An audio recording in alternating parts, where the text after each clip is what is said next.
All right, I'm going to call this meeting to order. Today is a regular meeting of the Manitou Springs City Council. It is March 17th, 2026, and it is 6 p.m. And with that, let's stand for the Pledge of Allegiance.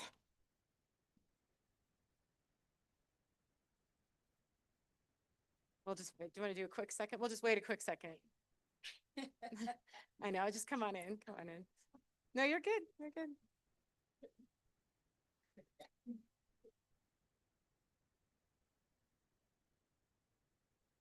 All right, I pledge allegiance to the flag of the United States of America and to the republic for which it stands, one nation, under God, indivisible, with liberty and justice for all.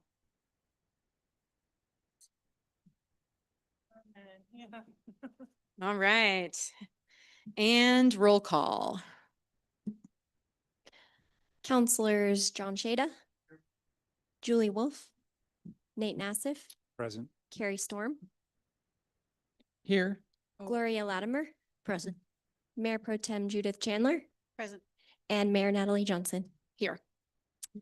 Okay, and next up we have approval of the agenda. I do have one suggested change to the agenda. I would like to consider moving item H3 and item H2. So that would mean that we would be discussing the Manitou Arts, Culture, and Heritage Board grant recommendations first, and then we would consider the COLA recommendation. With that, do I have a motion to approve the agenda as amended? Yes, I do. Okay. I make that motion. All right, and a second. Second. Okay, and a vote.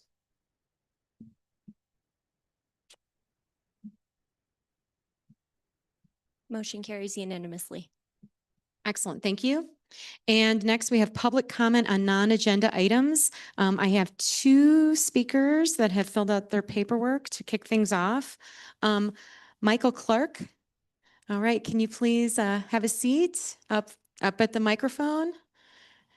And I'm going to ask you you're going to turn on the button in the middle. Perfect. And then, yep, have a seat, and then you're going to want to speak close to the microphone. And if you can say your name and address, and then you will have 3 minutes. Greetings. Is that too loud? There's not too loud Okay. here, so you're perfect.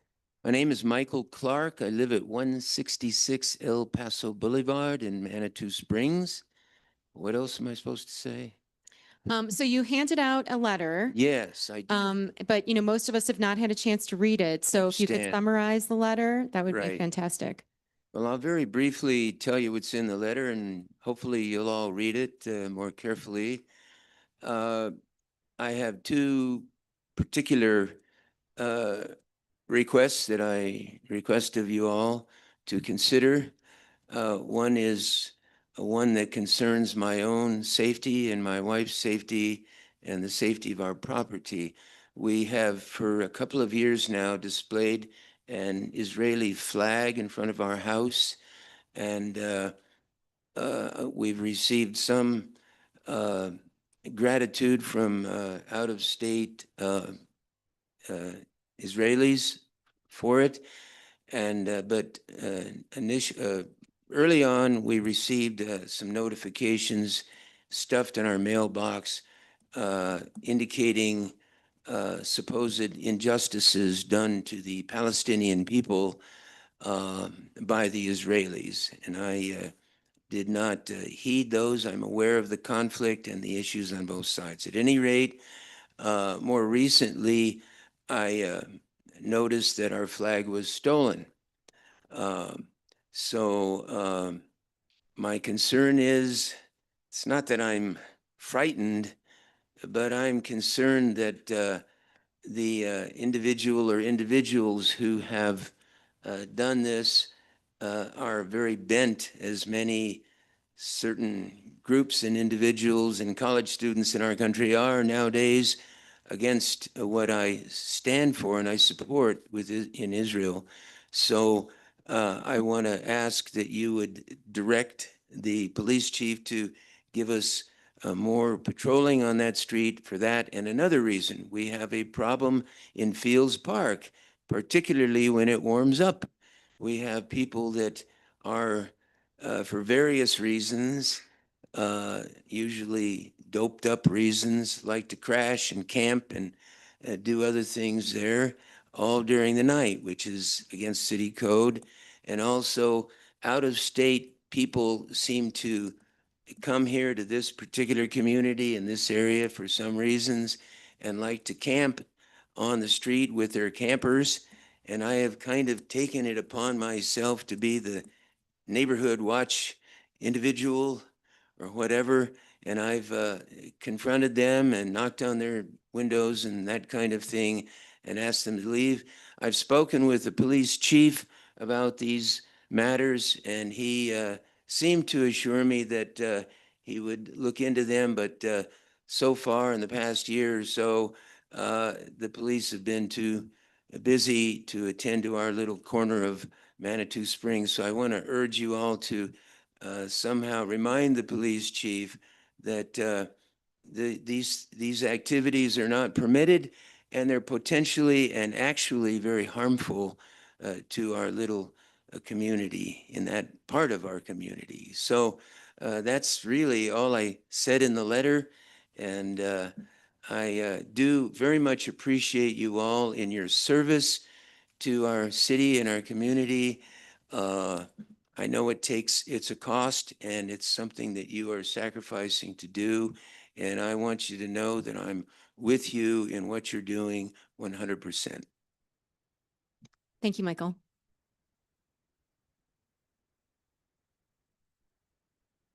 All right, and then next up we have Andrew Nicholas.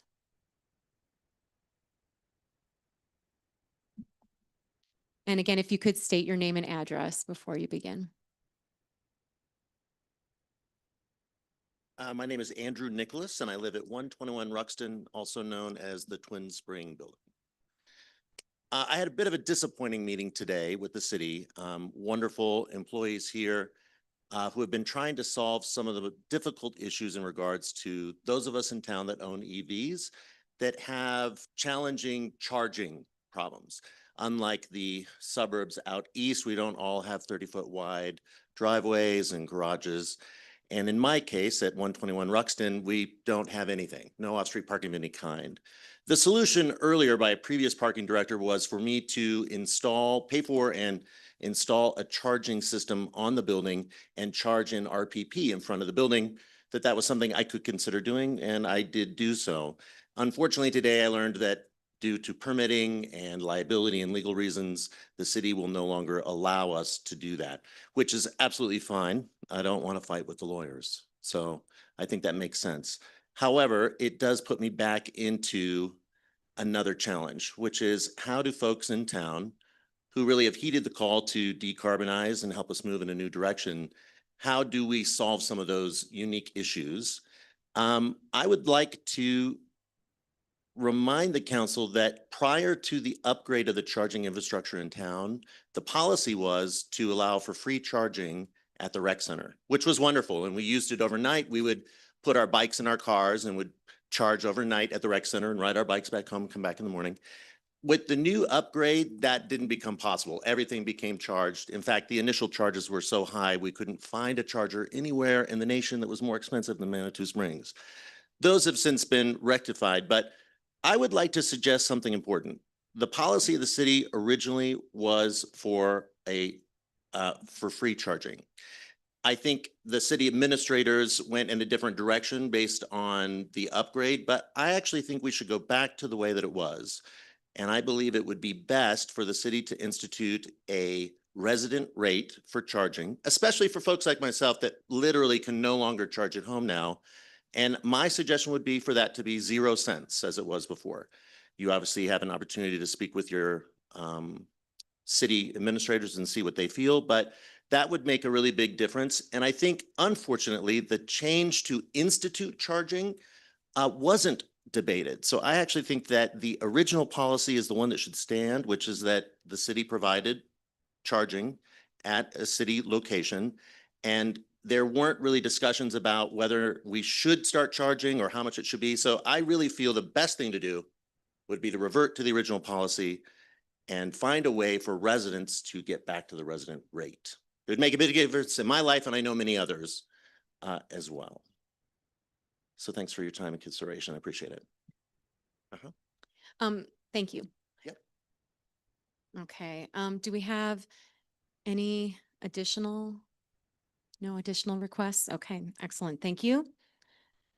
Okay, next up, we have the consent calendar. We have 4 items on the consent calendar. We have the March 3rd, 2026 City Council minutes. We have the presentation of warrants. We have the Soda Springs Park Phase 3 design documents. And we have approval of change order number 3 with Falank Construction for the 2024 water treatment plant improvements project. Do I have a motion to approve or remove a consent calendar item to discuss? I move approval of the consent calendar as presented. Excellent. And a second? All right, and a vote.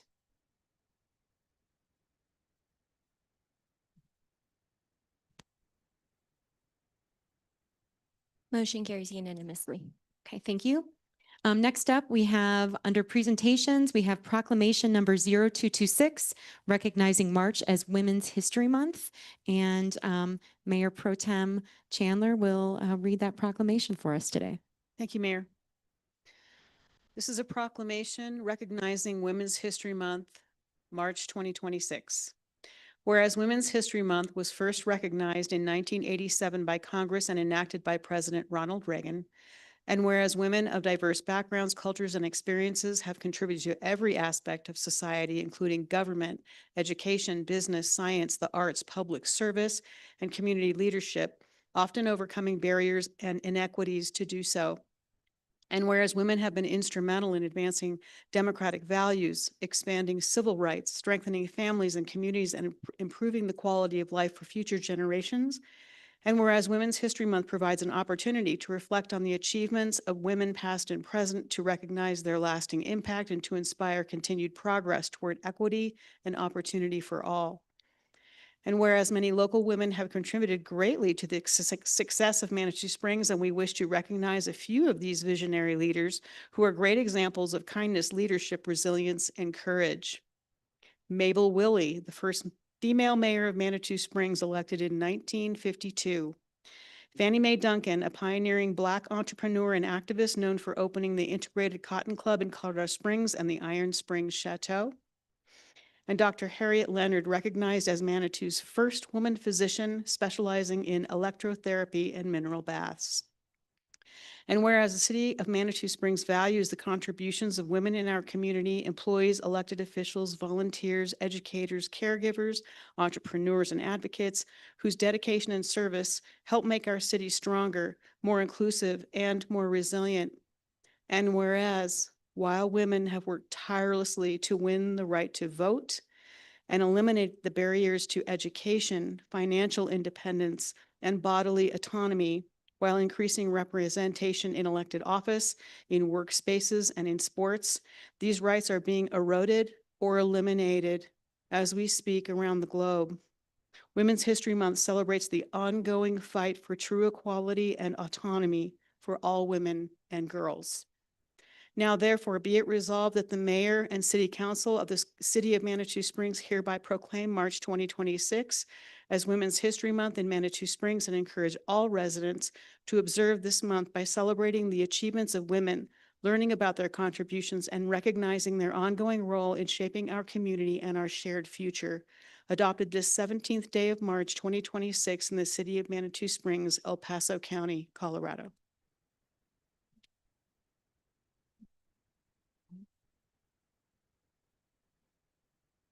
All right, thank you. So next up, we have the first quarter 2026 Visit Manitou Springs update. So Jenna Wells, if you would like to come forward and turn on the mic and introduce yourself. Thank you. Hello, Mayor, councilors, Jenna Wells, Visit Manitou Springs. Happy to have the opportunity to sit before you and do a Q1 update from our office and our staff to all of you. And I think Kristen is working on getting our presentation together. You should also have that in your packets. So first, I'd like to say that we know sales tax is the #1 contributor to our general fund. And with tourism our primary industry and economic driver, in this increasingly competitive market, it's more important than ever to use data like these reports you're about to see from Datify to guide funding decisions deliberately and effectively as we are doing. I'm ready when you are. Thank you. So we're going to go over the spending report and the visitor report. Spending report is going to be just credit card data that you're seeing, no cash transactions on this. These reports come from Affinity directly to Datify. Anything that you see as listed local is going to be those that are 50 miles and less to our community. 50 miles and over are going to be considered visitors. So keep that in mind as we see this. For this first report, I'm putting my glasses on. If you can go back, please. Thank you. So our total visitors spend just over 19 million according to this report, with average spend per trip of $88 and nearly 2 transactions per trip, up just by a hair. Visitors accounting for about 68% of spending, while locals are accounting for 32%. So we're showing just how strongly our local business is relying on those destination-driven dollars. And more than 80% of spending came from out-of-state visitors. So I just kind of want to notate that, and this will come up in a few more slides as well. And now I'm ready when you are. Thank you. So this is nothing surprising to any of us. We know what our bell curve looks like, but a couple of things I just want to call out would be the March 2025, just slightly better than 2024, a stronger spring break. And also we had Carnival in March of last year.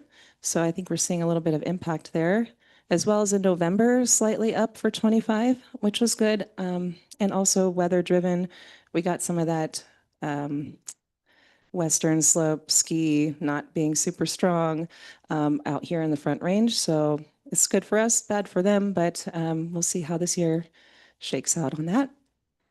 Okay, I'm ready when you are.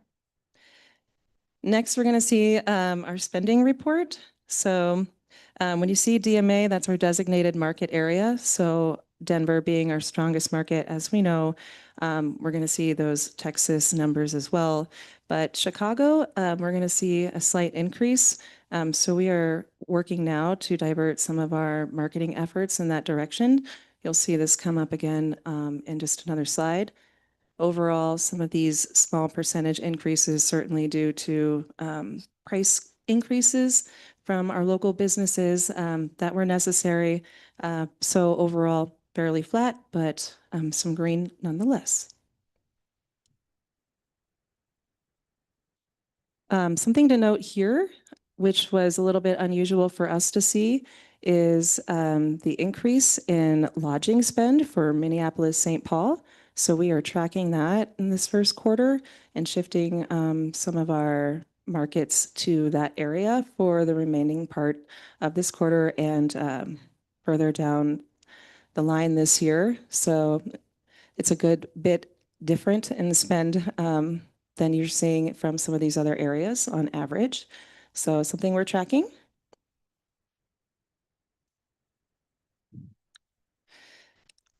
Now this is our visitor profile, and something to note here is these are geolocation based. So anybody that's coming into most of the 80829 zip code, this is what is picking them up when they're activating their mobile device. So we're getting that ping when they're making an interaction with their device once they're in that 80829 area code.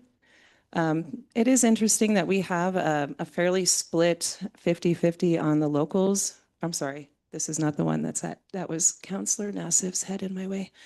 No, you're fine. You're fine. I have another 50-50 coming up, and I thought this was it.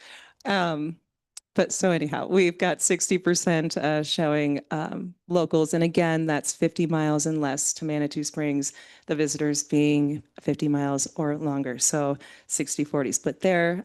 Just a slight increase in our visitor days. And this is a year over year between 2024 January through December to 2025 January through December. So good to see a slight increase there. Here's our 50-50. It's overnight visitation versus day trips. So we see a lot of green on the left. It's the day to see green today. Happy St. Patty's Day. Glad to see some of these numbers looking up.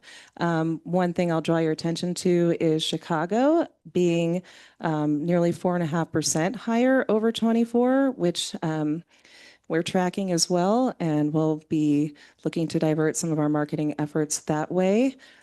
On that day trips versus overnight trips, we would like to see more overnights. So on us to make sure that we're getting those folks that are coming to visit the region, not just coming for that day trip, but to stay overnight so that we can see that green line get a little stronger.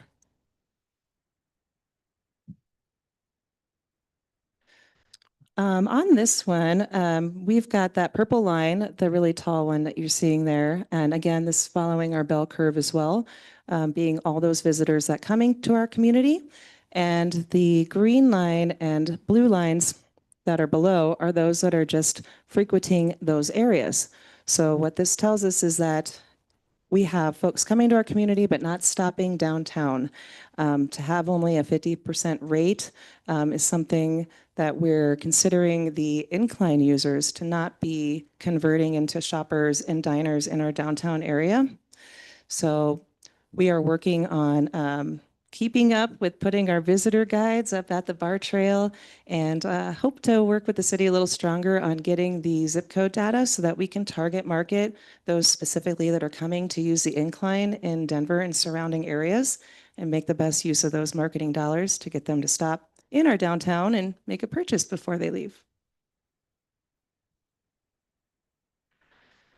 So data aside, something I'm also very excited to share with you all is that we have completed the updates to our ADA restroom at the Visitor Center. We are now fully compliant. Big thanks to Jeff Fryer and the city staff. He was amazing to come out and do a full review and assessment. That should also be part of your packet so that you can review a lot of the little minor things that we had to complete to be compliant are totally fully completed. There are a few other things that you'll see in that assessment for down the road if we enter into more modifications to the visitor center, things in the parking lot, striping, distances, and then that entry to the visitor center door, just a slight grade percentage off. So we will tackle those things down the road. It is nothing urgent, but we're really proud of having that full compliancy in our restroom as now it's spring break, so we have a lot of folks coming in. So what are we up to? A lot, and it's hard to put onto one page. But I have a few things I'd just like to note as I'm trying to keep this quite brief for you all. Just first and foremost, our visitor center traffic's on target to beat last year's numbers. January, February of 25, we had 738 visitors. And this year for January, February, we are at 1,287. That's a 74% increase year over year. Kind of shocks us that even in a digital age, people really, really want that person-to-person connection. And most of our visitors, I will say, I don't have a percentage on this, but we're working on that, coming in specifically for the Mineral Springs. It is our big driver for folks coming to visit town. So thank you, Mineral Springs. On that note, I do want to invite anyone in this room or anyone that anyone knows in this room to come volunteer at the Visitor Center. We do have volunteer staff in the morning and afternoon, especially in the high season, which we're entering into right now, and just help to navigate visitors into town and show them a really great, welcoming, friendly experience. So please reach out if that sounds like you. On special events, our 5 events for this year, we've already gotten through 3 of them. 3 of them? Yeah. No, 2 of them. Almost 3. We're working on Wine Fest right now. That's on June 6th. And then we got the ice cream social and our coffin races coming up again. Don't be fooled. It's the week before Halloween this year. It's October 24th. So just wanted to say that first and foremost. Also noting that we have 18 organizational collaborations that we have just in the first quarter of this year been a part of. Continuing to build that partner relationship and those benefits for our members is of the utmost importance. So working on that. And on that note, our Inclusivity and Travel Coalition through the state, we are now a member of. That aligns really well with our ADA updates and our visitor center. And we've got some more exciting things on the way for that. So I look forward to sharing that in our Q2 update with you all. And on the marketing, in your memorandum that you received is really a first quarter highlight of all of the marketing efforts that Jesse, our incredible marketing coordinator, has been in charge of. You all have a visitor guide in front of you. This is our 2026 guide. Really happy to present those to you today and have them out for our spring breakers that are in town right now. And I might have heard Councilor Storm mention something about the Outrider Hotel, which is going in across from Savelli's, due to open soon and a huge project that they're undertaking, and it looks really great so far. So we're really encouraged about them being a member and really what they're going to do for the community. So stay tuned on that. Last but not least, we are celebrating 75 years as the Chamber of Commerce here in Manitou Springs this year. It's a big one for us. It's the diamond anniversary, so we're having a jubilee.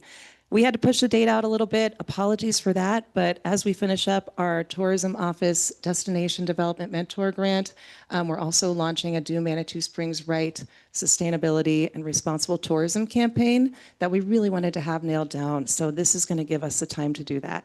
So April 30th, welcome you to join us. You can call our office for more information or go online to our website. It'll be at the Cliff House. And that is all I have for you. Thank you so much for this time. Excellent. Thank you, Jenna. Any questions? Okay, go ahead. Thanks so much for this and all the work. Yeah, I'm just curious, how many volunteers do you have? How big's the roster? Right now, we've got 3 or 4 regular front office volunteers that Right. come in weekly. But we have space for more. Yeah. So, Yeah, I'm ready to sign up at some point, so. well, and now that you mention it, Councilor Nassif is coming to chat with the chamber tomorrow morning, which you're all welcome to attend as well. 8:30 at Rocky Mountain Beignets, talking about the Manitou Innovation Labs. And every month we have a chat with the chamber with somebody new coming in to talk about some business resources and information. So we welcome you to join us. Looking forward to seeing you as well tomorrow. Excellent. Okay. Any additional questions? Yep, I see Gloria. Just one. Jenna, you mentioned that all of this tracking with Datafy comes from people using their mobile devices. Is there a way you, or do you track local versus visitors? I mean, outside of 80829 to be able to let us know how downtown businesses are doing with local business? So that would be in that first part of the presentation, the spending report will show you those that are within that 50-mile radius and those that are without. And if we're looking for something a little more like 25 miles, we can Mhm. certainly ask them to pull that report and send it. Okay, that might be But- interesting for us to know. Certainly, I will look into that. Yeah. And would you say then that you're able to track most people who come in? Because nearly all of us are going to use our phone somewhere for restaurant menu or parking or something. Is that correct? Oh, that's a good point. On the visitor profile versus the spending report, we would have more accurate data because we don't know for those that are spending cash, we wouldn't be able to track them on spending, but we would be able to track them if they ping their mobile device or Yeah. correct. Thank you. Go ahead, Judith. Thank you, Mayor. A couple comments. First of all, I want to congratulate you on the quality and the caliber of the presentations that are coming out of the chamber. I mean, this is, I just think that this is, that they're just improving over time, and I really appreciate the degree of data that you're presenting to us and doing that on a quarterly basis. So I appreciate that. Secondly, those ADA bathrooms were, a cause of mine. So kudos on getting that done. And I did read the full report, and it was very extensive. And I really appreciate the ADA consultant being as thorough. I know there are a few issues we still have to deal with, but it looks like over time those will happen.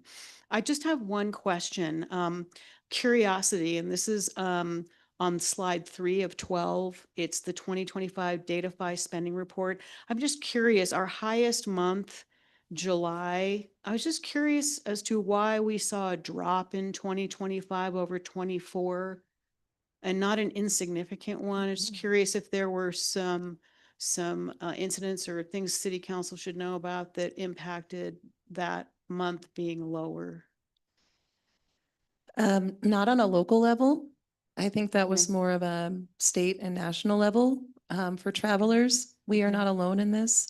In fact, our report looks better than a lot of other communities, if you care to do that research. But we were pretty in line on our high season, and we hope that that makes a bit of a comeback in 26. I'm going to be honest, based on a lot of those partner collaborations I've been a part of, it doesn't look great, but not to say that we're not going to try our best to use our funds to market to the right folks to get them here. That's about what we can do at this point. Okay, and you'll communicate with the city if there's anything ongoing that's on our end, like if we have infrastructure issues or construction or anything that's impacting, visitors being able to get to us and get to downtown, that we are collaborating on that level.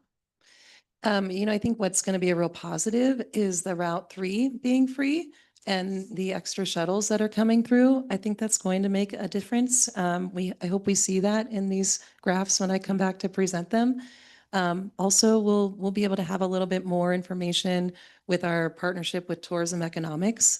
We haven't been with them long enough to really have this to show you, but I hope that by the next meeting, I will be able to show more positive trends. Thank you. And that Great. free shuttle starts April 26th, so ride the bus. All right. Any additional questions or comments? All right. Excellent. Thank you so much. I appreciate you. it. And we'll see you probably tomorrow, but also certainly next quarter. Certainly. All right. Thank you. All right. Okay. Next up, we have consider appointing Holly Murphy to the Parks and Recreation Advisory Board as a regular member.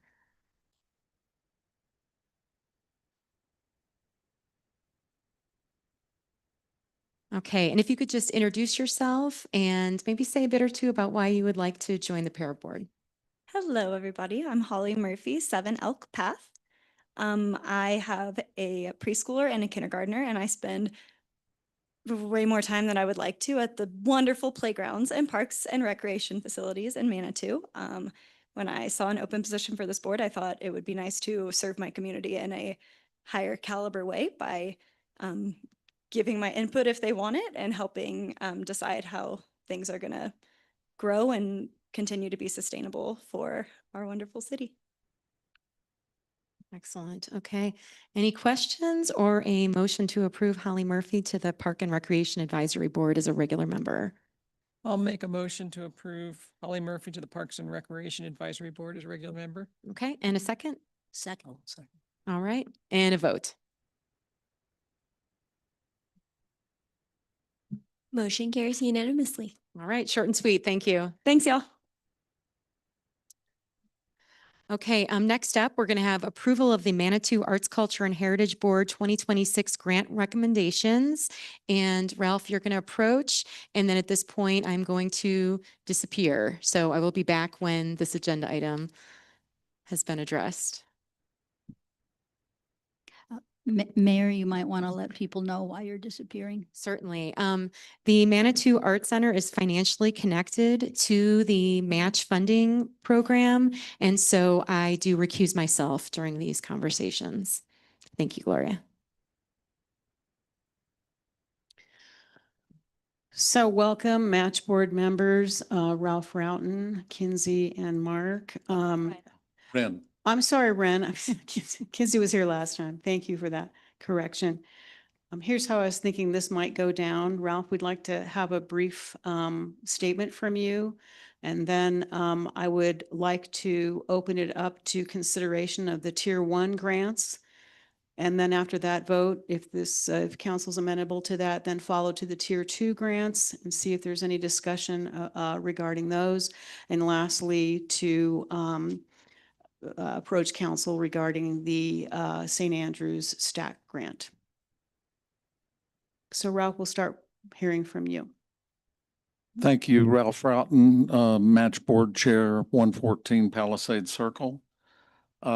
Mayor Pro Tem Chandler and council members. I feel it's appropriate to start with a brief recap of what took place at the work session last Tuesday, just to make sure we're on the same page and also for the benefit of Councilor Shada, who was unable to attend last week.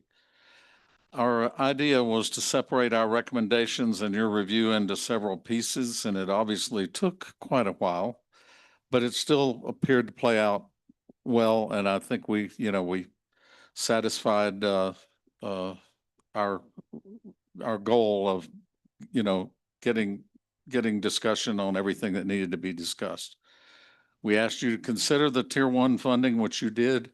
And so now, as you'll see up on there on the slide, we're recommending that you approve those numbers as we submitted.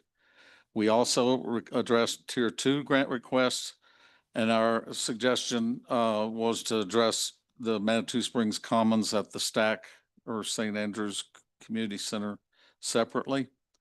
After discussion, we went through all the 40 of the other grants, except for 7 that had been rejected already by the board and 2 that were withdrawn. The rest were moved forward to tonight. Then we spent extra time dealing with St. Andrews, including extensive Q&A with the organizers who were allowed to speak. Friday, Nancy Fortune of the St. Andrews Steering Committee informed me that her group, with the Manitou Springs Commons at the STAC, was proposing to postpone funding on their grant application.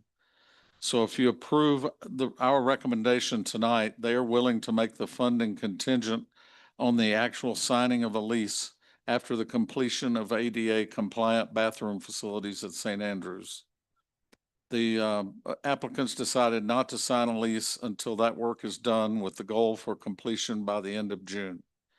I asked Nancy for an email that would clarify the request, and it was sent to all of you and us on Sunday night.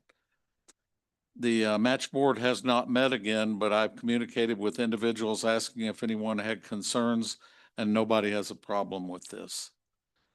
One thing we want to make clear, St. Andrews is asking for approval with conditions to be met before funding the grant. They are asking us to postpone funding as they address the primary issue that came up last week. Our recommendation remains the same for that grant, $14,000 in funding, but with the possibility of adding up to $6,000 more for a total of $20,000, which was their original request. The extra $6,000 would come if other grants are approved but refused because the applicants are not able to make their projects happen with a reduced amount from their initial request. And in the case of quite a few grants, cut funding from last year or previous years. Also, if you decide tonight against funding any other grant requests, that money would be available then for St. Andrews. It's obviously up for you to decide how to handle that one. But if you could choose to have the applicant report back to the match board when conditions are met, and we would come back to you, up to you. As for the other 40 grants being recommended, we explained last week the painful reality of having reduced funds available this time, which forced us to make cuts ranging up to 30% from what repeat grants had received in the past. There were varying levels of support for different grants, but all were moved forward, and the large majority without opposition. Our recommendations remain the same as what we submitted last week, and they are in slides 8 through 11 in our presentation that you saw last week and is available tonight if we need to consult that. I'm joined by Ren Almitra from our board as well as Mark Lee. Peter Summers is another board member who should be here at any time. We're going to be here to answer any questions you might have, and we thank you for your consideration. Thank you very much.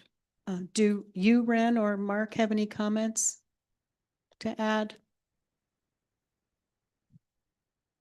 Nothing beyond what Ralph, nothing.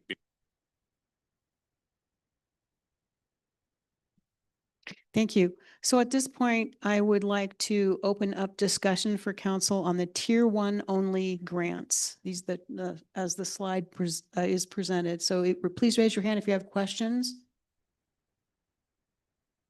I'd move approval. We have a motion to approve by Counselor Storm. Do we have a second? Second. We have a first and a second on the motion on the floor. Do we have any discussion? Seeing no discussion, we will move to a vote. Please vote.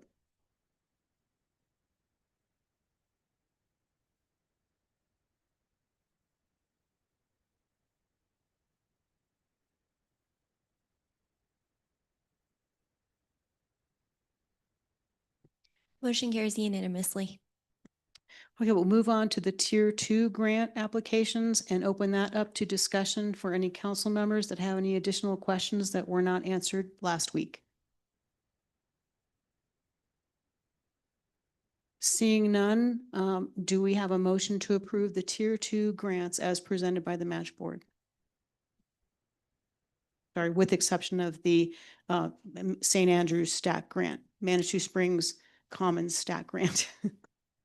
Were we going to ask also if there were any representatives of any other grant applicants? We That was certainly talked about last week. Thank you, Ralph. Thank you for bringing that up. Last week, we did mention that we had kind of set a precedent for one applicant to come and present their application to us.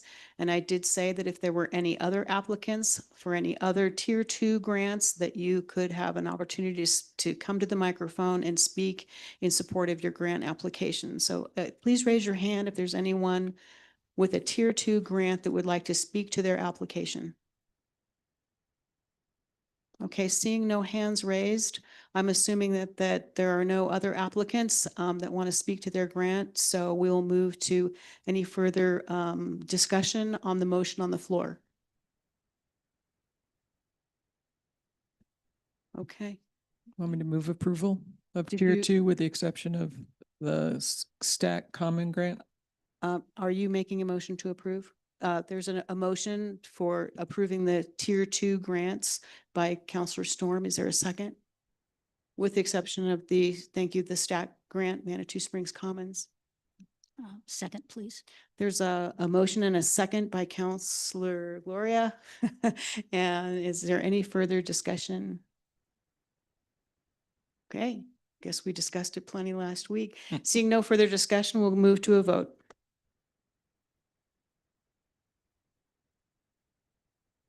Motion carries unanimously. So the tier 1 and 2 grants were approved, and thank you for your tremendous work. And now we will move to the Manitou Springs Commons St. Andrews Stack Grant application.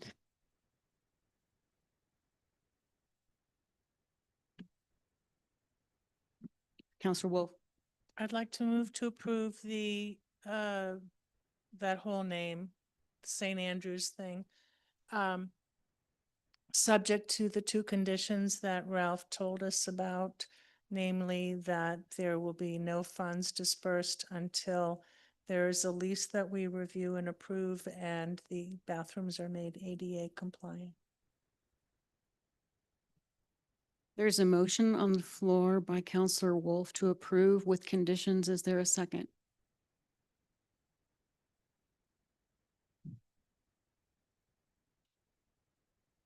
Second by, No, second.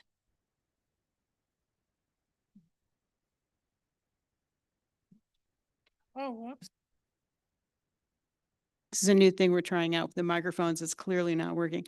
There is a motion and a second on the floor, and now we'll open it up to discussion. Does anyone have any discussion issues with this grant application? Okay, I have a few issues with this grant application, and they're minor and certainly fixable. One is the draft lease. I noticed in the draft lease that it has a sentence about that late fees can be charged for rent that is late, but it doesn't stipulate what that means, what constitutes late rent and what the fees are. And I just would like that to be airtight for you to just make sure that that's included in your lease so that you know, in fact, have an agreement on what those late charges are. Secondly, I would ask for a friendly amendment because the grant funding is for a minimum of 14, but not to exceed 20,000. And I would just want to insert that into the motion as a friendly amendment.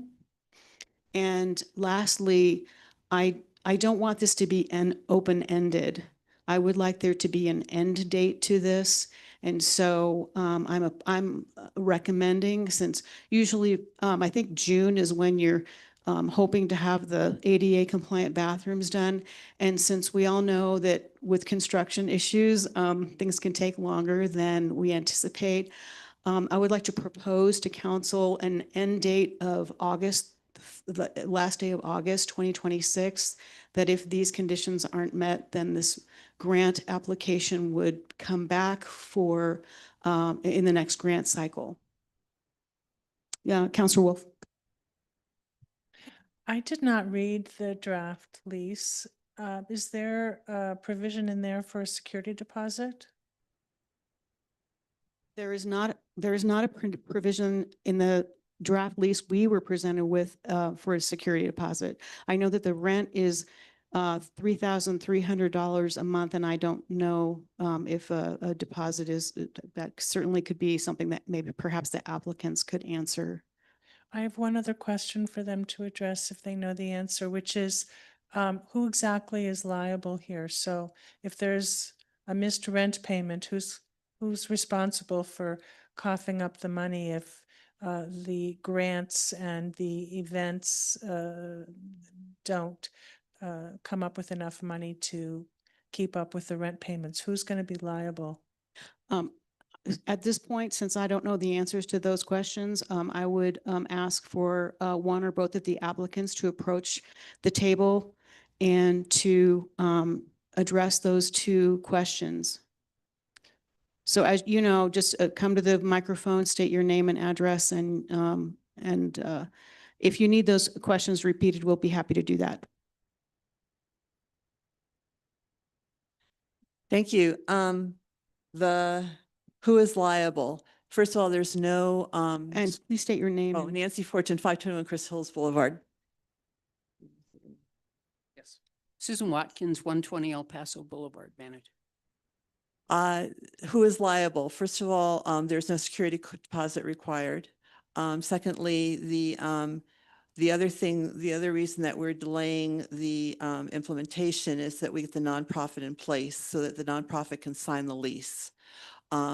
We've talked about this with St. Michael's, and if we are unable to make the payment, we will simply break the lease and we'll no longer have access. Okay, so will you be sure to have those terms in the lease that you Sure. present to us? That would be helpful. Did you have any other questions? No, but Carrie does. Councilor Storm? So I'm a little worried about your condition about if the ADA restroom project isn't completed until by August, that the money goes away, because we know how old St. Andrews is. And anytime you crack open a wall or touch plumbing in a building that old, I'd hate to see them making diligent progress towards the goal, but not meet it because there's some structural issue that they're trying to fix and can't do without probably a lot of outside support from building codes, et cetera, because who knows what they're going to, might happen. We had a lot of problems with the Heritage Center, I'll just say, in similar age building.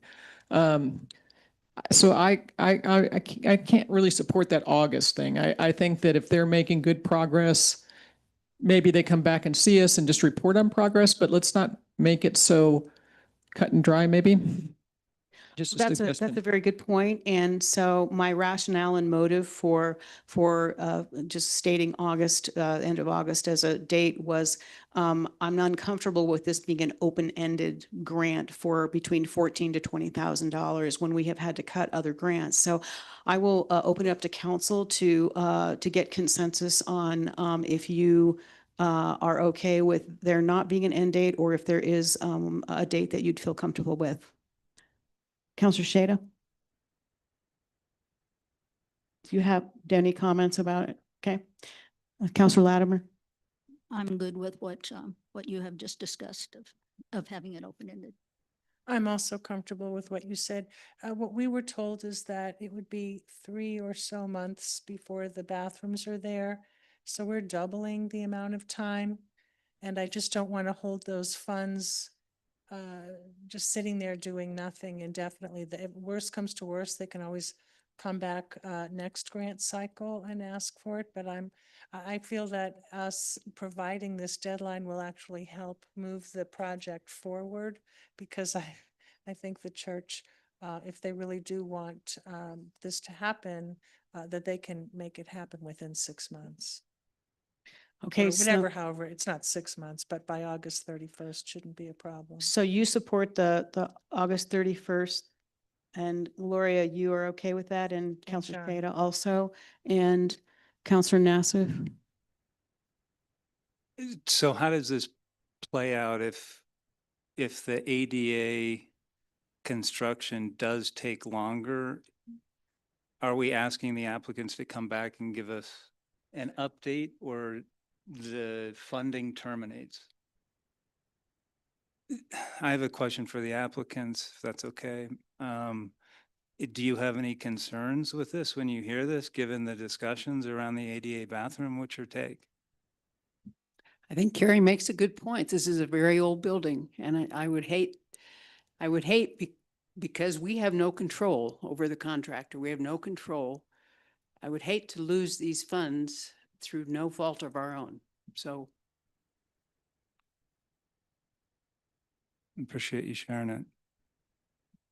I also really appreciate you sharing that. And you know, each year, it seems like with the match grants, and the board does a phenomenal job, that there is a particular application that is a precedent-setting application, and you get to be that precedent-setting application this year. I guess where I'm coming from is that there are some pretty strict criteria for match grants that people have to check a lot of boxes and meet some deadlines for their application to be considered complete and to be reviewed. And I articulated last week that I kind of considered this an incomplete application, although we were giving you some extended time given the incredible scope of this application and the amount of funds you were asking for. So my discomfort is that this would be the first time and correct me, Match Board, if I am incorrect, that that we have, that would be approving an open-ended grant of this amount of money. And so maybe Ralph, would you like to speak to that?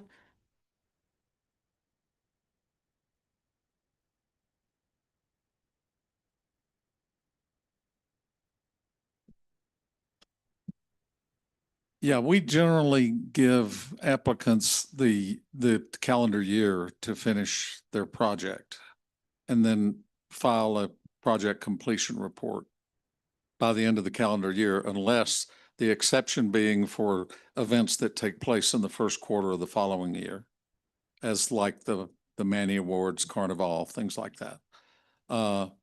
But that's the only precedent we have that would seem to apply here.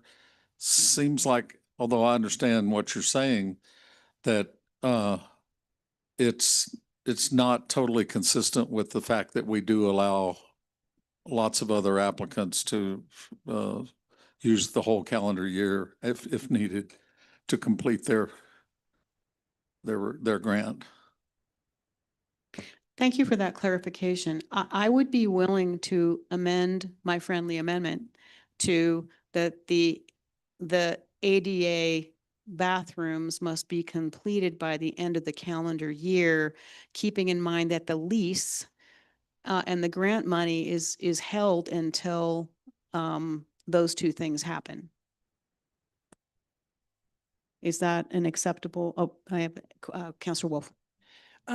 Thank you. The reason I like the August 31st, especially after what we were just told by Ralph, is if the grant project is supposed to be completed by the end of the year. And if we're going to stick to that policy that's been applied to every other applicant every year, then August 31st is perfect because the 14,000 will exactly cover 4 months with a teeny bit left over, not enough for the 5th month. So September, October, November, December, the last 4 months of the year could be what we're funding. If we're not funding this year, then I think this would be ripe for consideration next year. But that's why I think the August 31st date actually makes total sense. And Either Ralph, that or we're changing the policy. When do grant applications open for 2027? Well, technically anytime later in the year, but there will be a deadline of next January for filing them. We usually have the website open and available sometime around September, October, and we make an announcement. Okay, thank you. I believe we have a motion and a second on the floor. Is that correct? Thank you. And, you know, my thought is, there's a motion and a second on the floor. And I was willing to withdraw my friendly amendment. So I'm recommending perhaps we withdraw the motion and do a new motion. Is that That's okay? what I'd like to do. Okay. That's what I'd like to do. Okay, Counselor Wolf. Okay, thank you. I'd like to move to approve the 14,000 to be held in abeyance up to 20,000, depending on other monies that become available. Conditioned on the council reviewing and approving the lease, which will not be presented to us until the ADA bathroom has been completed, and conditioned also on this being ready to go by August 31st, 2026. There's a motion on the floor. Is there a second? Seeing no second, is there a friendly amendment to get a second on this motion? I'd amend Counselor Wolf's motion with just allowing them, how about we say to December 1st to get the ADA bathroom completed? And then that way they can have the rent through the first quarter if they need it. And, you know, that still works mathematically. I really would like to see this succeed. I think they're trying to make it work. I think St. Michael's is trying to make it work, if you'd accept that. I'm willing to accept that. So there's a motion on the floor with conditions, with a completed lease for funding between $14,000 and $20,000 with a friendly amendment to extend the bathroom remodel to December 1st of this year. Do we have a second on that motion? I'll second it. Is there any discussion on that motion? Okay, seeing none, we'll take a vote.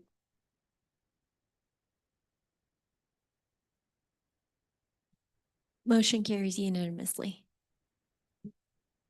Congratulations and thank you for that. Thank you I very think much. We should take a break at this point. Mayor Pro Tem, may I say a couple of? Absolutely. This has nothing to do with your application, but this is my first year to review the match grants. One thing that would been very helpful to me was to see the criterion by which your match board did that so that I can understand that it's not arbitrary. It really is checking off the list. And a further suggestion would be you spent a lot of time reducing grants. And it seems to me a more practical approach, but maybe you don't want to take, would be to eliminate the lowest ranked grants. Because if you had somebody who applied for $5,000 and now they're getting 3, their scope of work will need to change. And that means more work for you probably as well. Point taken. We generally would do that. It's just that we found out so late in our process, literally in our last meeting, where that was scheduled to make our recommendations, when we found out for sure that we did not have as much money as we thought we had, and we had to kind of act on the fly. We did base the percentage cuts on the ratings, the grants that were rated the highest by the board members in our individual review got the lowest decrease, and it went up from there. Thank you. One thing I would like to add, I am the council liaison to the match board. This is my 3rd grant season. And it is a phenomenal process that you have in place. What I do recommend to council is if you have any questions or recommendations on how match can improve, what I've noticed is that the board typically will do kind of a postmortem, and I've seen policy changes come out or be created as we learn each year, how to improve the process. So I'd encourage any council members to email Ralph with any questions or recommendations that you have so he can bring them to a future board meeting. And it also did come up last week about access for council members to read the grant applications before these last 2 meetings. And we've had that capability installed within the last, year.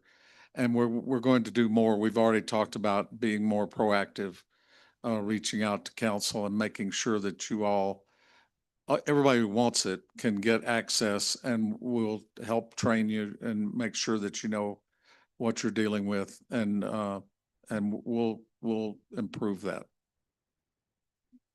Thank you. So on behalf of the City Council, I'd like to congratulate all the grant applicants and awardees, and to thank Nancy Fortune and your entire staff group for really working very hard to get your application over the finish line.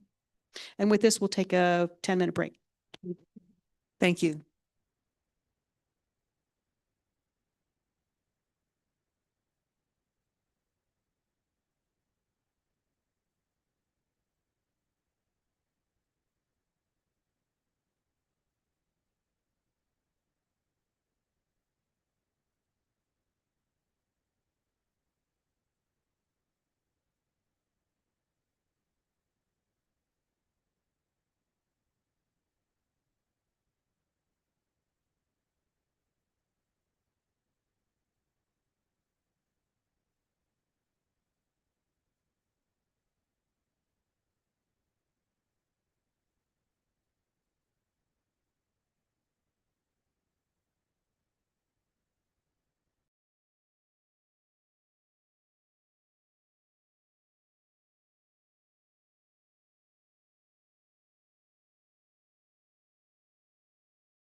right, welcome back, everyone.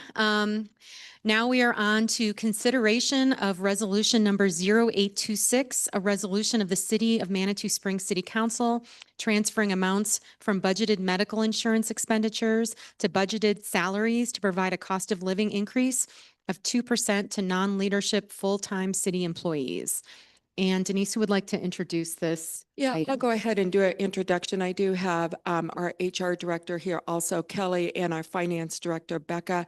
But I also asked Bob to join us. Bob did our comprehensive comp plan or compensation study about 3 years ago. And he does this all over the United States and for many municipalities. So I asked him to do a little bit of work, and luckily, Bob is doing it pro bono, so thank you, Bob, for doing that. He'll do the presentation, and then we have the others here to answer questions. We also have all the department heads here, and we have a staff member here also. So I'll turn it over to Bob. Excellent, thank you. All right, Bob, here we go. Perfect. Thank you, and sorry that I couldn't be there in person. Kind of the travel schedules didn't align for today. Yeah, as Denise kind of mentioned, we were the ones who did the compensation and the classification and the compensation survey for you back, and I think it was 2021 when we started that. And so we've done some work for you since. And so, you know, today we kind of talked about back in 2021, we talked about the effort to get caught up to the market. And we kind of broke it down into two different pieces back then. We want to get caught up, and then we want to stay caught up. So today we're going to talk about how to stay caught up to the market in a kind of a competitive environment, and just kind of go through this briefly, and then I'm happy to answer any questions that you have related to the topic, but just kind of go back over those. Again, just to reintroduce myself, my name is Bob Longmire with Public Sector Personnel Consultants, and consulting on classification and compensation matters is all that we really do. We have the chance to work with maybe 30 or 40 different cities a year. Again, we worked with you back in, I think, 2021. We started, done some things for police and fire since then. And so, yeah, as we said, we're just kind of helping out on this one and always happy to help. I will try to talk myself out of as much work as humanly possible. You know, I think I said this back in your council meetings. I really want you to spend your money on your people, not on us. So happy to help in any way that we can in that conversation. Couple main big ideas that we always want to just kind of keep in mind as we're making strategic decisions in how to relate to our employees and how to move our people. There's always two moving variables here. So kind of moving variable number one is how much are we moving our people? So when I talk about moving our people, we're talking about moving employees through the ranges. That's done with merit. There's a couple different methodologies that other organizations use to do that. Sometimes people have steps. Sometimes they give COLA. You do merit. So again, we want to be moving our people. That's kind of thing number one. Thing number two is we want to be moving our ranges. So the reason we move our ranges is so that we can have competitive hiring rates. So over a 10-year period, if you never touched your salary schedule and never moved your ranges, you're going to be behind market. The reason we move our people is so that I don't have a 1-year, 5-year, and 10-year person all sitting on minimum. So ideally speaking, we want to see employees move faster than ranges. And ideally speaking, we want to see ranges keeping up with the market and how much everybody else is moving. So it becomes a little bit of a balance. And so what we want to talk about today is just how much is the market moving their employees and how much is the market moving their ranges in order to kind of keep up with all of the different factors. You know, maybe one other note is one of the reasons why we want to make sure that we're moving our ranges and moving our people every year is really, like I said, to recruit and retain staff.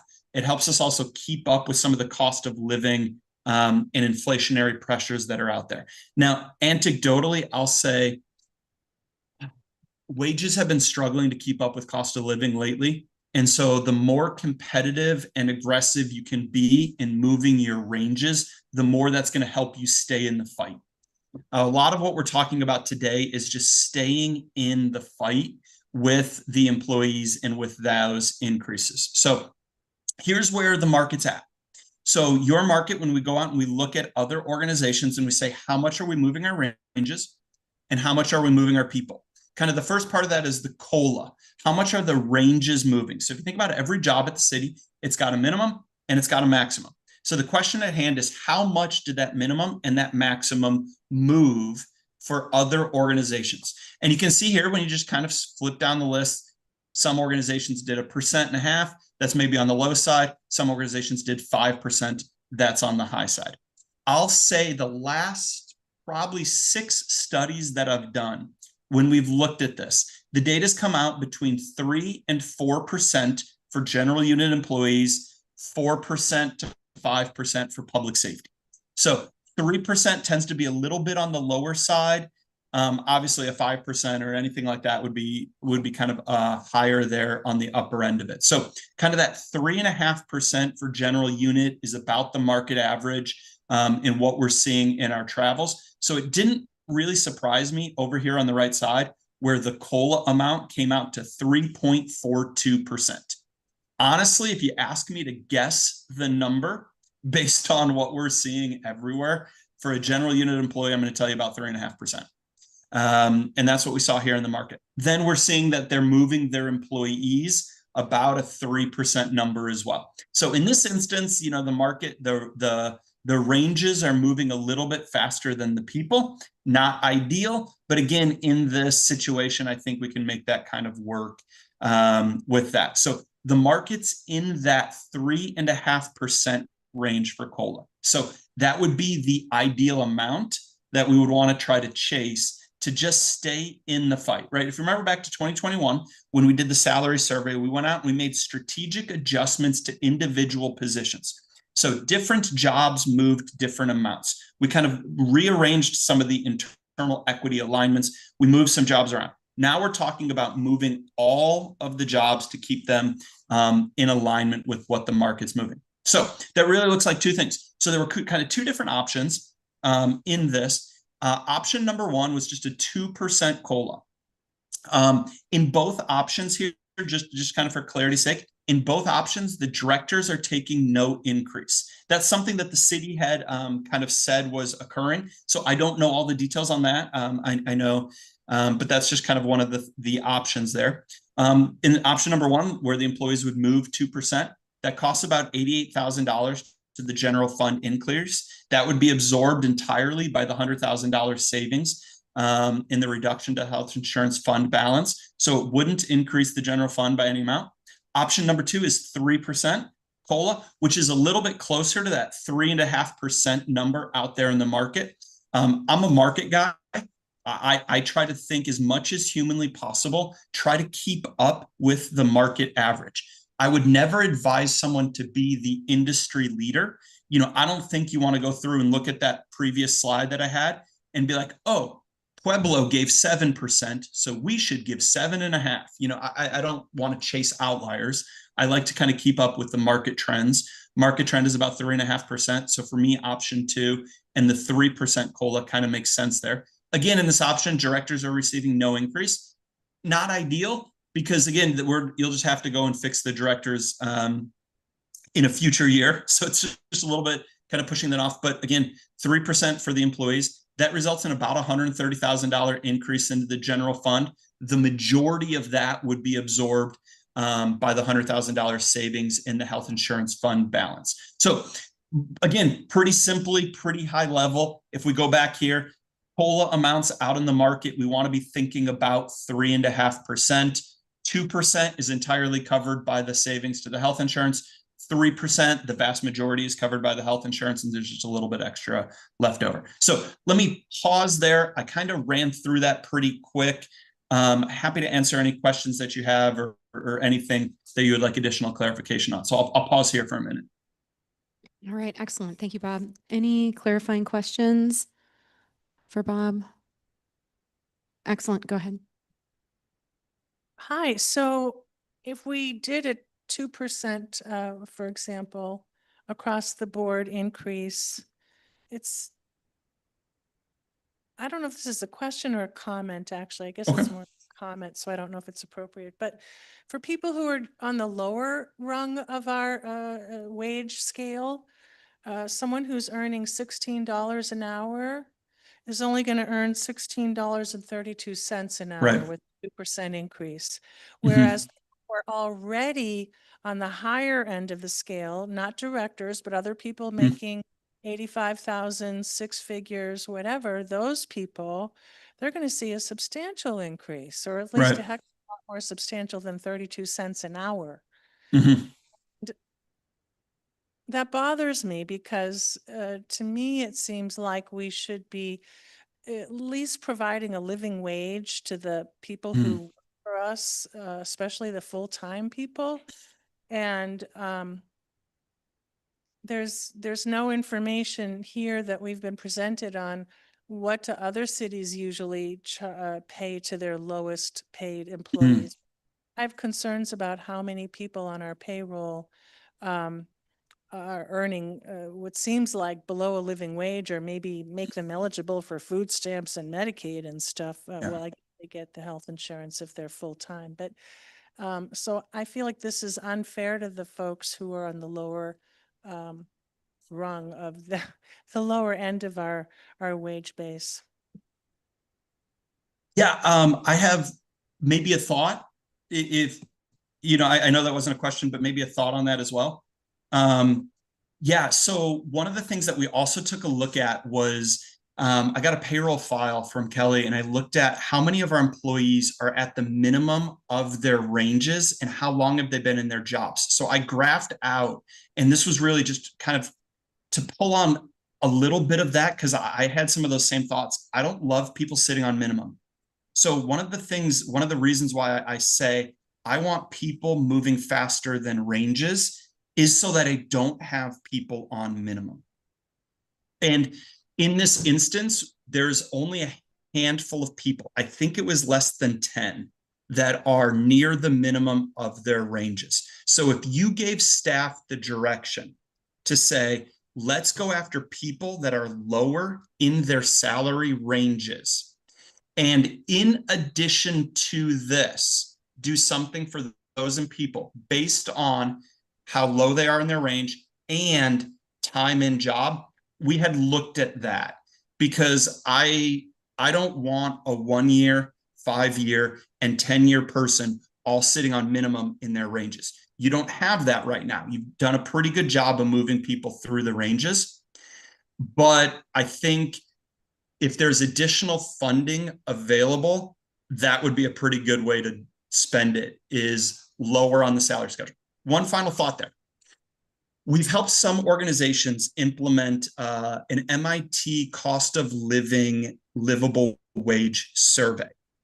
And that can get a little bit complicated. So I worked with an organization that had 8,800 employees and spent $26 million a year to implement the MIT livable wage. And what ends up happening is the bottom comes up faster than the top, which is totally fine, unless that happens 5 years in a row.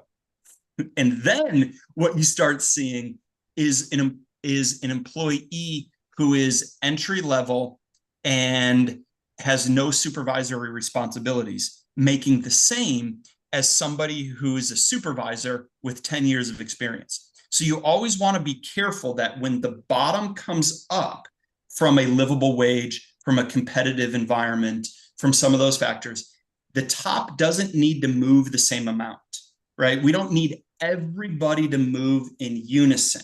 I'm okay with a little bit of an accordion where the bottom comes up to make sure that we have a livable wage, to make sure that our employees aren't getting food stamps, to make sure we're caring for our employees, and that the top moves up a little bit. This came from an organization, and their council volunteered for Habitat for Humanity, and they showed up to build a house for somebody who'd been working for the city for 16 years. And all of the council members looked at each other and were like, how did we let this happen?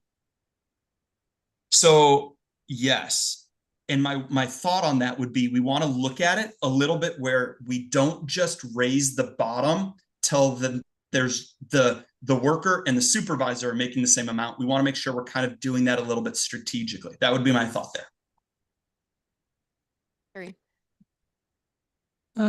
Thank you, Julie, for mentioning that. I would love for us to take some time, not this meeting, but for us to put this as a future agenda item to review, to look at our employees, because I think it's an excellent point.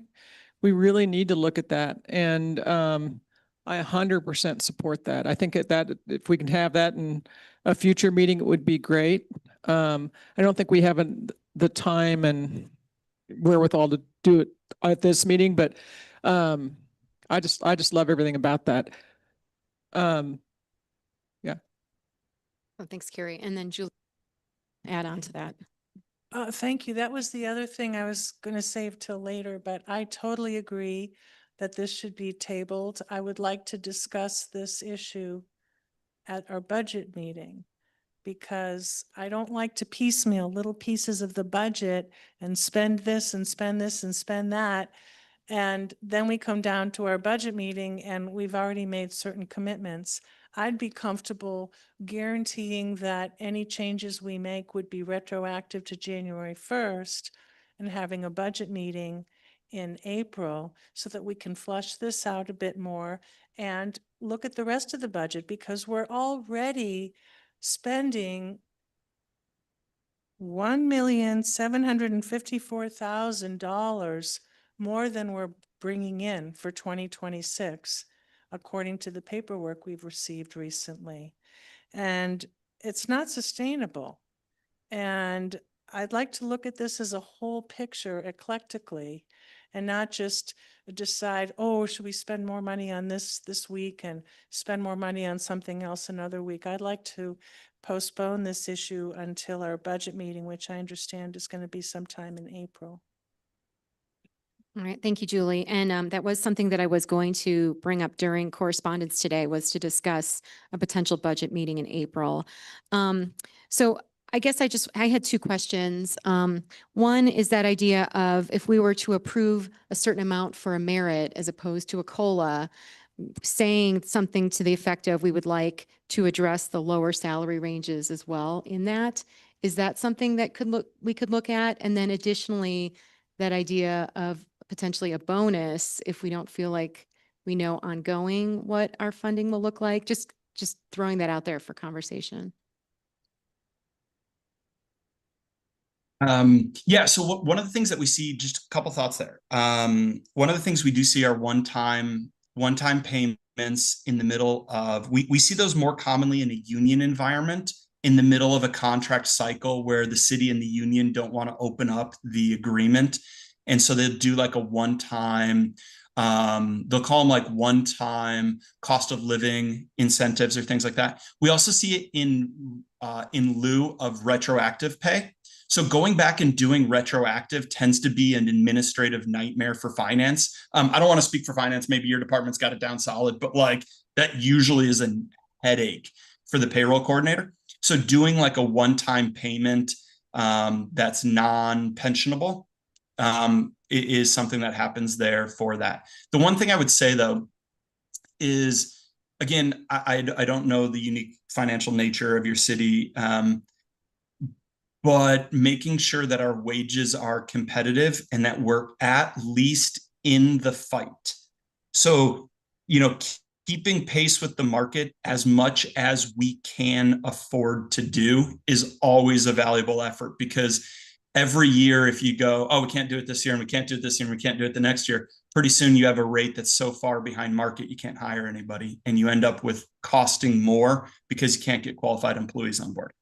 So I'd always caution a little bit around, we want to make sure we're at least keeping pace with that market a little bit to be competitive there when we go out to recruit.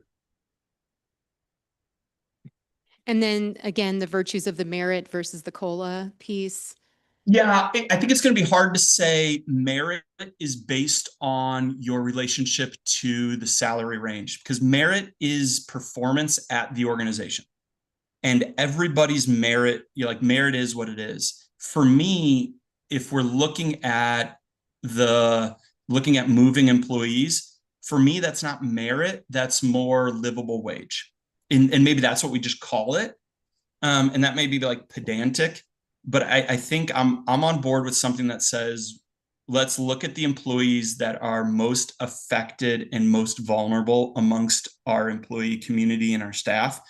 and spend money to make sure what limited funds we have, that we're taking care of those that are in most danger of the effects of rising gas prices and food costs, right? There's an employee base that understands, maybe the value of the benefits and the pension and some of those ancillary things. And they're usually like 2.2 kids and 10 years away from retirement.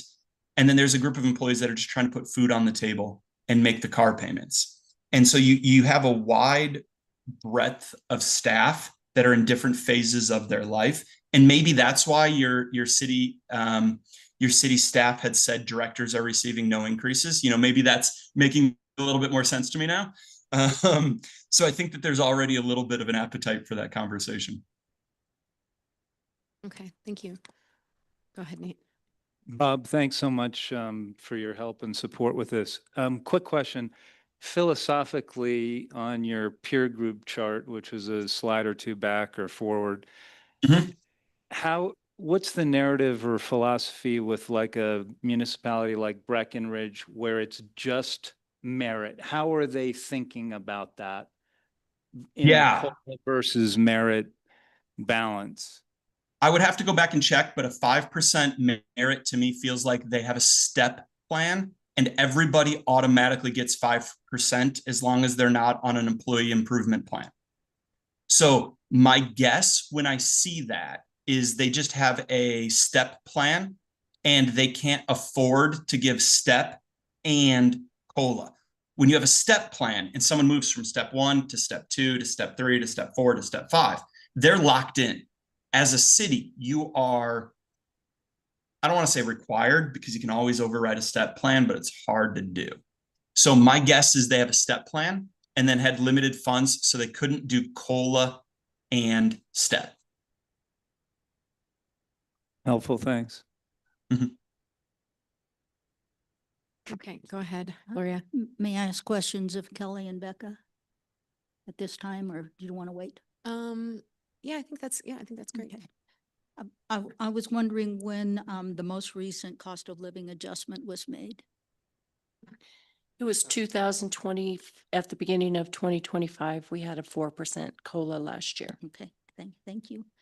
And what is the possibility of raising the starting salary? And can you tell us what the starting salary is? And I don't even know that's a good idea, so I just need your opinion. The on that. problem with it is there's a starting salary for different positions. So there are some positions that are lower salaries, but those are primarily for like per diem staff at the pool for lifeguards and things like that who aren't working full time. Right. But I'd be most interested in full-time staff, but it still varies. it's depending tiered on- based on, there's different ranges for different positions and it's based upon the classification, what the requirements are for each job. Okay. I have one more question, but I've lost it on my scribbles, so I'll be back. Okay. Sounds good. I'm sorry, do you mind if I ask Bob a question real quick? Oh, certainly, go ahead. Bob, you were talking about getting the most at-risk population of our employees and raising them. My concern is, I think Julie was kind of referring to, is it possible, and correct me if I'm wrong, but is it possible to give the lower levels a higher COLA than it would be for another level? My only question for you would be is how is that going to impact? Because if we give someone that's perhaps at an entry level pay, let's say a 4% COLA, but someone that's, 5% through their range, we only give them a 1%, it's going to cause a little compression and someone's been here 5 or 6 years opposed to somebody that's been a year. Could you kind of explain that and how that would work? Yeah, it doesn't work well if you do it multiple times. It's kind of a one bullet trick that you can do once or twice because if you keep doing that, so if you did that every year for 10 years, you're going to have your employee who's in an entry level job and your supervisor all making the same amount, right? If the bottom is coming up faster than the top, they're going to meet and everyone's going to be making the same thing, whether you're entry level or a manager. whether you have, brand new or you've been here 10 years. So you can't do that perpetually. But one thing you can do is look and say, all right, what's our minimum wage? Can we raise that? And do that a little bit. So if you think about the distance between an entry-level job and the supervisor, if that's maybe 15%, you can maybe shrink that to 12% or just move it a little bit. So you have to do it very strategically, very carefully, and the movements tend to be small. It doesn't tend to be an instance where we can like double the minimums or really make huge impacts. You have to do it small and strategic. That's why most people don't do it. Like, honestly, it's pretty rare out in the market to see anyone move only the minimums when not required to do so by a statute, like a minimum wage increase or some kind of statutory requirement to do so, because it gets really tricky and you end up a little bit, I don't know if upsetting is the right word, but people who've been here 5 years or who have been here 8 years are like, do you not value my experience and my expertise and my time and my service to the city? You're giving someone who's been here 6 months more than you're giving me. I trained that person, right? So it tends to build up a little bit of that kind of frustration. And in the employees who are your longest serving, most tenured, honestly, most valuable employees. So it can get pretty tricky to do well. Okay, thank you. Okay, so obviously we can continue asking questions. We do have a few things on the table tonight.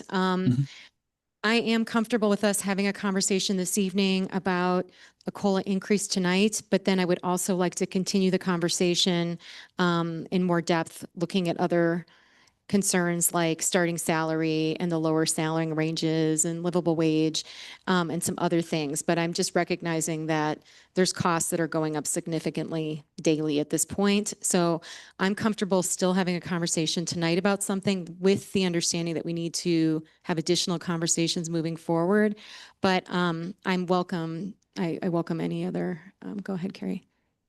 Yeah, I'm comfortable with discussing the COLA. I think the COLA and the livable wage can be two separate issues because one, we need to better understand that. And I think we really do need to recognize our employees who have been working so hard and under challenging conditions and make sure that they feel seen and recognized. And although cost of living, the wage we're talking about is not much, but I'm also going to throw a little wrench into this and say, I think we should be considering the directors as well. I recognize that the directors have offered to say, waive that, but I honestly, I think you'd look at our directors who are here working just as hard, if not harder, to try to make us save us some money, reduce costs, run without staff, not filling positions. I'm going to 100% support considering directors in that. And Judith, go ahead. Thank you. This is going to sound off topic, but it's really not. I'm going to circle right back. I'm really frustrated, and I want to put this out there because I want the city employees to know that I, as a council member, hands down, want employees to get their wage increases, whether it's merit or COLA, and I want it to happen. My frustration right now is I feel like I have been suffering from what I have come to term budget whiplash on a fairly frequent basis since last fall. And I can only make knowledgeable, informed decisions with the information I have when I have it. And I realize when we're dealing with budgets, right, we're making predictions because we don't, say taxes are, are projected, right? We don't know the actual numbers, but, I came to support to A, because I was told we are in a budget crisis. And then I find out maybe we're not. And then maybe we are, and we're okay, but it's sustainable. And, oh, we are going to put COLA increases on hold, but oh, wait a minute, now we have $100,000 that we just, that we over budgeted. And I'm really, I want to tell my fellow council members that, I was pretty insistent this morning about a budget retreat, because I don't feel like we really had a 2025 budget retreat last season. I can't call it that. And I've gone through a couple budget retreats here. And so I'm really conflicted. Yes, I want the employees to have a 2% COLA, but if I'm hearing what I'm hearing and this is not sustainable, I want some real answers. I want some real numbers I can chew on. I want to go to a budget retreat and go, yeah, this is really what's going on right now. Full transparency, full stop. And so I'm really on the fence right now. Yes, I want to give a COLA increase. I want it to be retroactive till January 1st. I also want to be a prudent and very careful counselor with our budget money. And you know what, today, I hear we're spending 1.5 million. I hear we're spending 1.7 million out of reserves. I couldn't even look at you today and tell you how much that is, because it seems to be this moving target. And I don't know if fellow council members feel the way I do, but I just don't know if I can sleep tonight if I go, well, I don't really know what the real situation is today, but let's go ahead and approve this, just fingers crossed, right? And so I want you to know that's where I'm coming from is, boy, do I want the staff to get what they deserve. But I also have a fiduciary responsibility to make sure that we have a solvent and functioning and thriving budget. And so I'm going to wait till I hear from other council members before I make a decision, and I may not be able to make one tonight. Thank you, Judith. Okay, Julie, do you have anything additional to add aside from you'd like to delay this vote to another? I'd just like to add that there's no reason we can't discuss this at the budget meeting in 2 or 3 weeks. Okay, thank you. And okay, go ahead. John raised his hand and then we'll have Gloria. Well, I'm with I'm with Judith on this thing. I think we keep getting these requests that are not okay in the budget. We got a memo from the city administrator on the 12th that says that we are spending $1.7 million more than we're taking in for this year. So I don't know how to balance what's the important thing here in the pile. I get it, the employees. We have talked about this many times about pay, and the consultant talked to us about this in terms of us trying to keep up on the whole 9 yards. When I used to work for Hewlett Packard, when we were missing revenues with expenses, we either made the decision that we wanted to keep everybody or people had to get cut. So I think that's something we have to ask ourselves to question. When we are running with our pedal to the metal, $1.7 million more. And I don't mind spending a bunch of money on capital things that are lasting for a long, long, long time, such as fire mitigation or some improvement to a park or something like that, that we are going to see the benefit to our community for 20 years. And I'm not saying that employees are the same as capital, but you get the idea in terms of what's going on. So what I don't see, what I find fascinating is that we have these things of asking for more money, but I don't see anything coming forward in which is cutting into this $1.7 million problem that we have. So I don't know why this one is the most important subject before us and why there aren't other things. That's my comment. Thank you. And then go ahead, Gloria. I'm also in favor of postponing until the budget retreat for a couple of reasons. It looks as though we're headed towards an economic downturn, which will affect our tourist dollars, our business dollars, and also in really high fire risk. So I'd like to kind of, John said, kind of get my head around all of those different things before I endorse any kind of increase. So I'm in favor of postponing until we have more information, perhaps not better information, but more information. Okay, thank you. And I guess with that, so I have 3 folks that would like to delay. I think 3 folks potentially willing to make some sort of decision tonight. Judith, how would you like to direct us moving forward? I'm willing to delay this to the budget retreat as long as we have one scheduled in April. I don't want to put this off forever. I put gas in my truck today. And as I was filling my truck, I'm thinking, okay, here's all the things I won't be able to spend that money on this month. So I get it and I get you. But I also want you to understand where we're coming from, and please, have some patience with us as we work through a not insignificant budget shortfall. So I would like to address this at the budget retreat. Okay.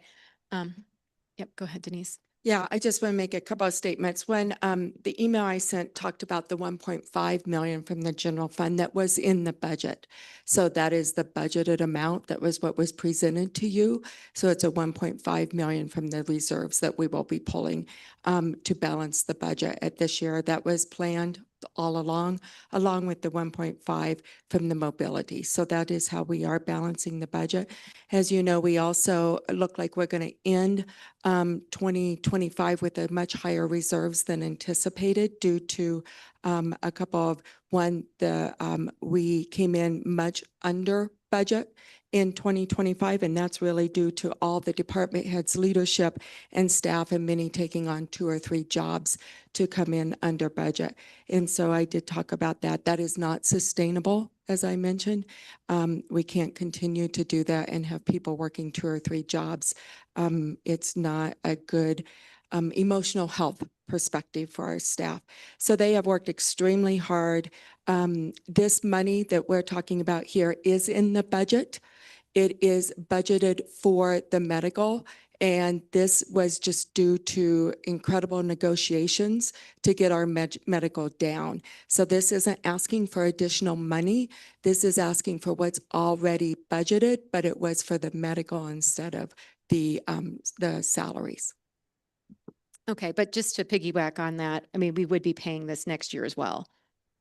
Yes, it So will that's be, the, so it's an ongoing expense. So Yeah. we have it budgeted for this, we found it for this year. Yeah. But I think our concern is that structural deficit that we haven't quite addressed yet. So I just want to clarify that yes, we would need to correct. come up with, yeah, okay, thank you. Go ahead, Julie.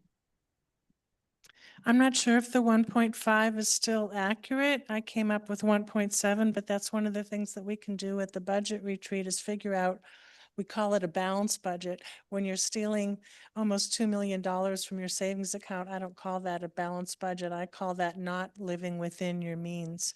But I'd like to make a motion to postpone this issue until our budget retreat meeting, whenever that might be, hopefully in April. I've been asking for it since November, and it looks like it might finally be coming in April.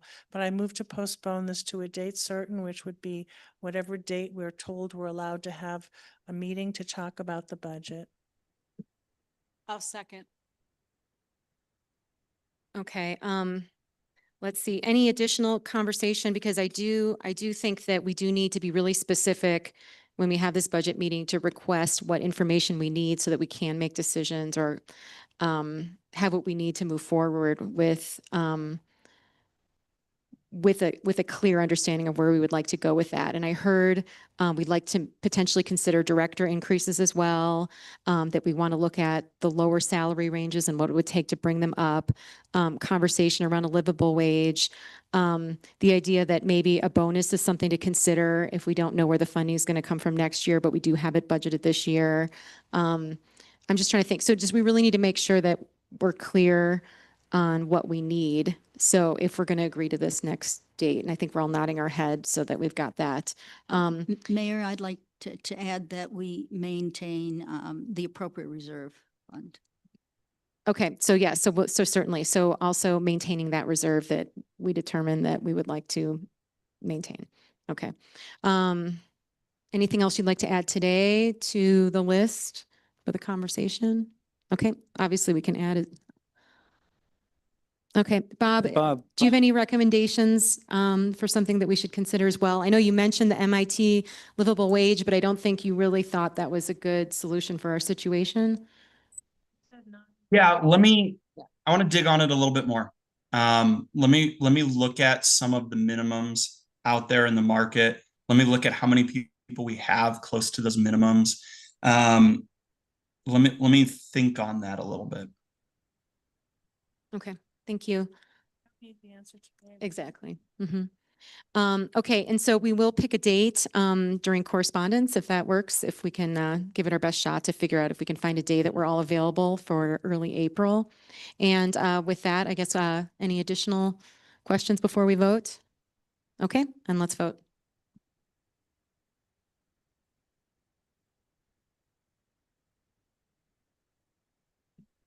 Motion carries 6-1 with Carrie Storm as the dissenting vote. Excellent. Okay, thank you. All right, thank you for your patience, everyone, as we navigate this. And I guess with that, we actually end up to receive our act on council correspondence. And so let's kick this off by actually looking at our calendars to see if there's a date that would work for all of us. Thank you, Kelly. Thank you, Becca. Thank you, Bob. You're welcome. Bye. Okay. So I know that one of the dates that we had discussed, Judith and I discussed this morning, the idea of a retreat on April 11th, but I think I already heard that that date does not work for, you've got a thumbs up, but I think someone, it didn't work for Julie. It did not work for you. Is that correct? The 11th? Okay. Let's see. And I know we couldn't do the 4th. How does the 18th look? Down, no, thumbs down. I'm out of town from the 16th to the 30th, so I wanted to see if I could propose a Sunday and do it the 19th. Is that a Sunday? Am I looking at that correctly? What 19th. about the 19th? There's a no. Okay. Oh, wait, no, I'm on the wrong Okay. date. How about the 12th? I'm out of town the 19th. How about the 12th? That's Sunday? So we can't do a Sunday. So we have a conflict with one staff person on a Sunday. What staff person? So we had talked about the idea of having Becca, Nate, and Alex, I believe, the new communications director, to be available to help us. I don't think we need the communications director there. This is a budget meeting. He's a PR guy. I want us to be able to vote on whether we want to do the 12th or not. I don't see why. Yeah, it's still a no. It doesn't matter if I we don't think include Alex need- or not. We don't need a communications director to help us figure out what to do about the budget. So I agree to disagree because I do think that the nuance of how we communicate to the community about the current budget we have and why it looks like we have more money than we do when it's not, again, sustainable, I think is going to be tricky business. So I'm still interested in that. However, I appreciate your opinion on that. May I make a comment? Yes. We did discuss this morning about this retreat being a morning meeting, just like our previous retreat from like 9 to 12. Is there a possibility that we could do this on a weekday? What do you, I mean, does everybody? I just throw that out there. I would rather do that than have staff come in on a Sunday. Because I was looking at, I don't think we'd be ready by next week if we wanted to look at a Tuesday. The 31st is potentially we'd be looking at March. I don't know if we can move that quickly. Mayor, I'm not good on Tuesdays. Okay. You're thinking in the morning or, so we could do that evening on the potentially. Okay. But Mayor, you asked a good question, like if staff will be able to get what they need to support that meeting in a couple weeks. I'm not available any day other than Thursdays, unless we're talking about the evening. I can do with, I am available Thursday the 9th. Yeah. Okay, Johnson. Yeah, I can rearrange my schedule. Gloria, you're okay? Okay. Denise, how does that work with your staff? In theory, they're available? Okay. And we'd be looking at like a 9 to noon situation, I'm anticipating. Okay. Sure. It definitely won't be enough. There's no way. All right, 8 to 12 it is. Yeah. 8 to 1. As long as it takes, that sounds. All right, so so currently we're looking at the 9th from 8 to 1. Denise is going to confirm that. She's going to talk to staff. And okay. Excellent. All right, thank you, everyone. All right, let's see. Additionally, I have that the Manny Awards will be here tomorrow at 5:30 p.m. I hope you are all available to attend. And the other question that came up was the survey questions, Denise. We had discussed an opportunity. I took the survey today. I think some of us took the survey today. I would say if I can go around, just raise your hand if you're interested in discussing the survey questions before they. Yeah, so we got, oh yeah. Yeah, absolutely. Oh yeah. For sure. Okay, Julie's a yes. Okay. Is that something that, let's see, if we add that to the agenda on April 7th? Okay, and then also I'd love to discuss a way for us to kind of give feedback or even have a hard copy. I guess we can keep going back to the link and to see what's there to kind of look at. Would that be helpful?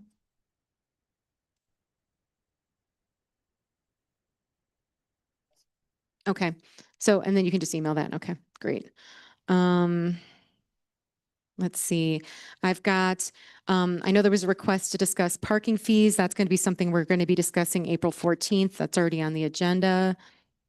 We do have, we do need to work on postcard language that would be sent out with the survey, but it looks like we have time to do that if we're moving the survey questions. Okay, so that's great because I would love to work on that a little.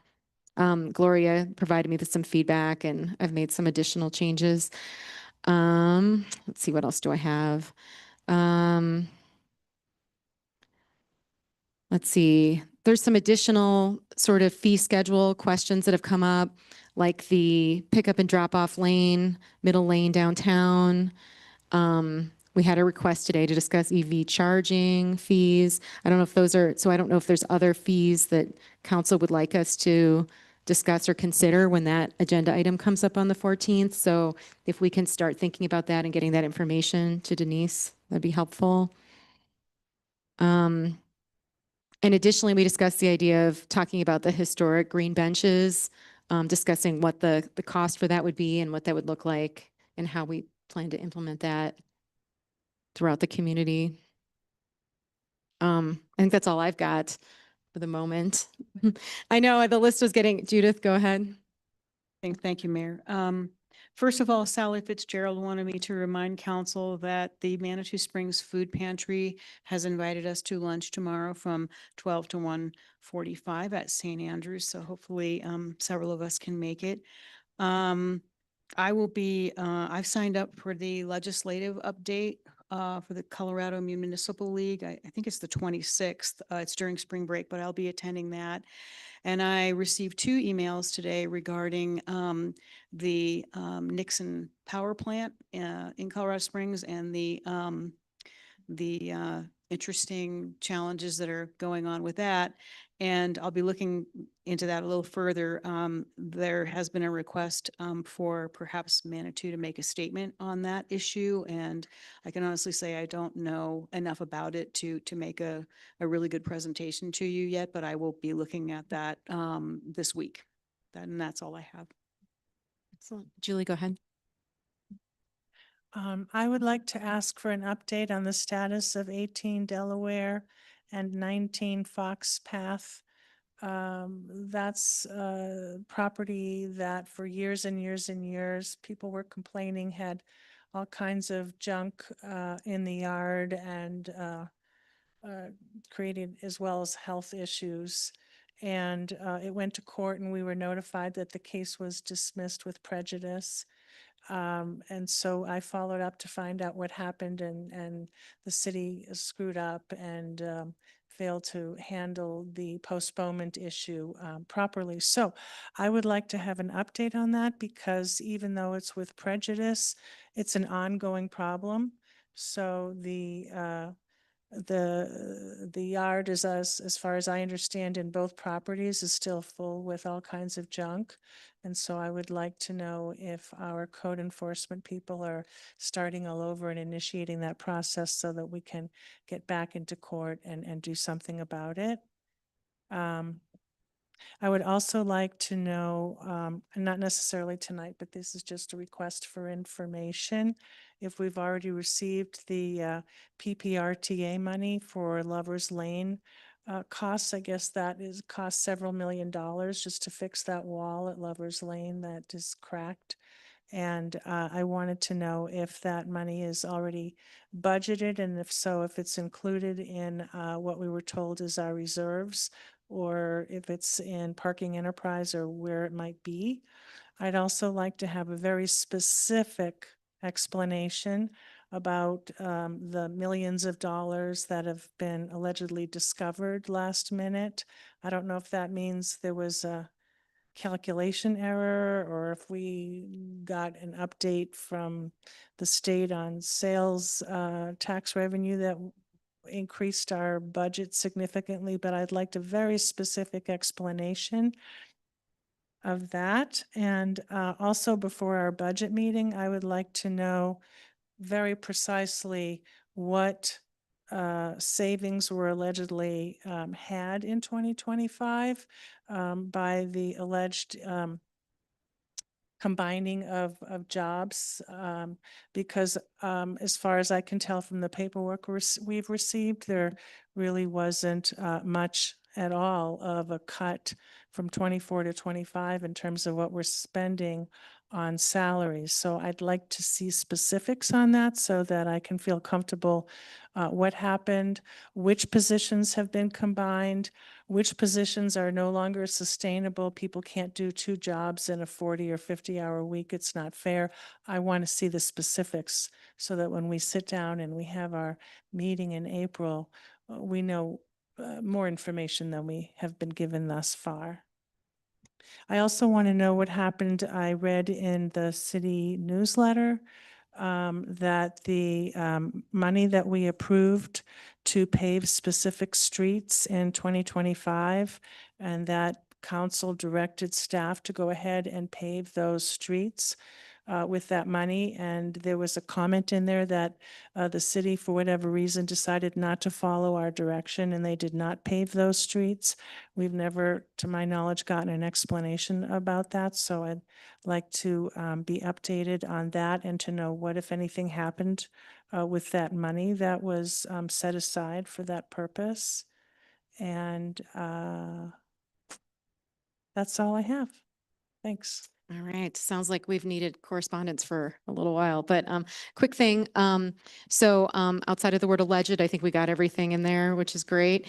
18 Delaware, would you like to give an update? Can you give an update on any of these, or do you want to do that at a later time? Yeah, I declared that a nuisance and it's been cleaned up. Okay. And then 19 Fox Path, I don't know anything I about don't know that. anything about that one, so I'll have to Okay, look we'll at look it. into that. And I'm just trying to think if any of our other questions would be easily answerable. The streets, is that something that we just need to come back? We'll get an update later if you want. Okay.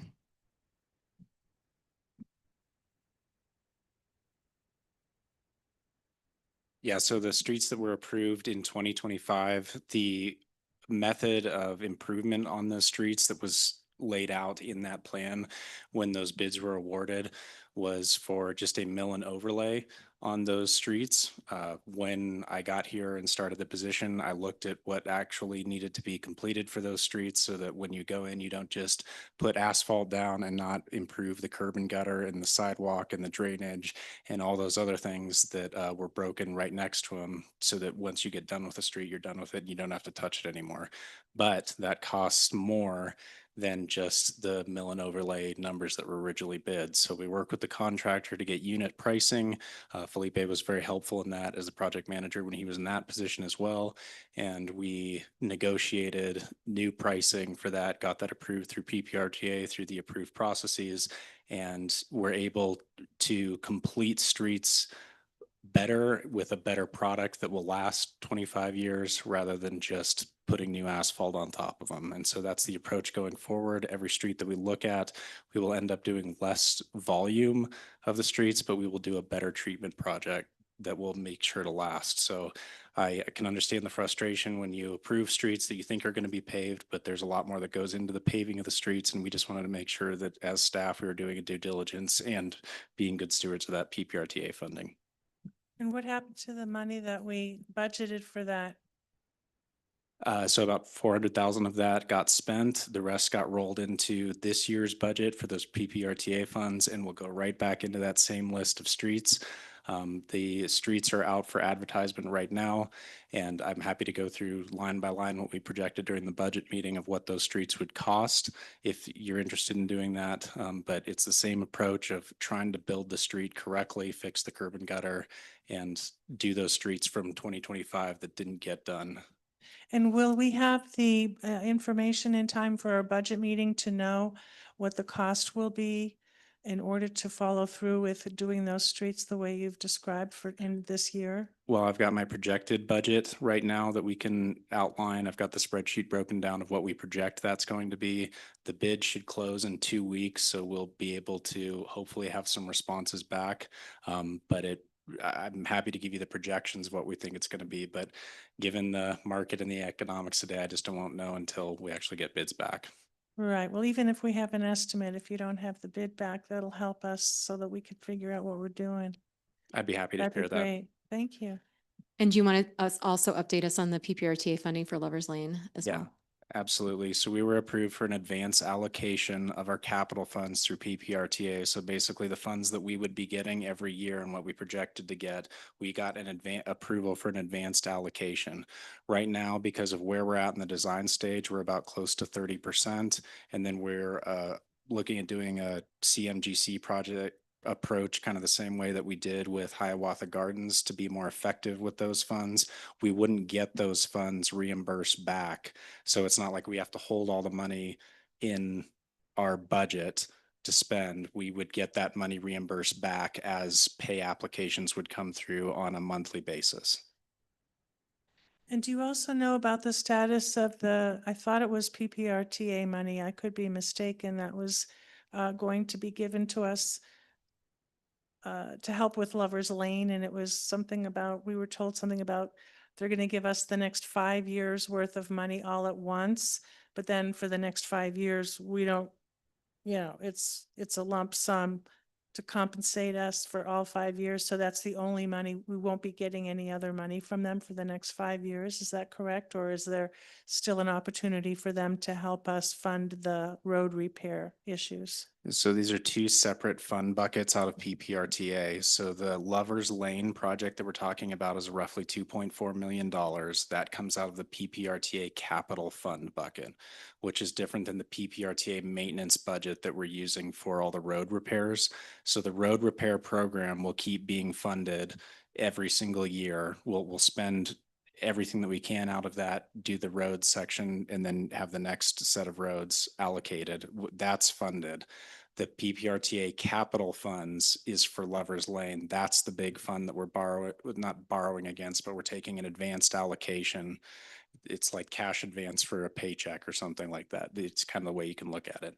That money will come in for the project to be completed at the end of this year into 2027, but that uses the big portion of our capital bank. However, the roads will still keep getting repaired out of the maintenance bank.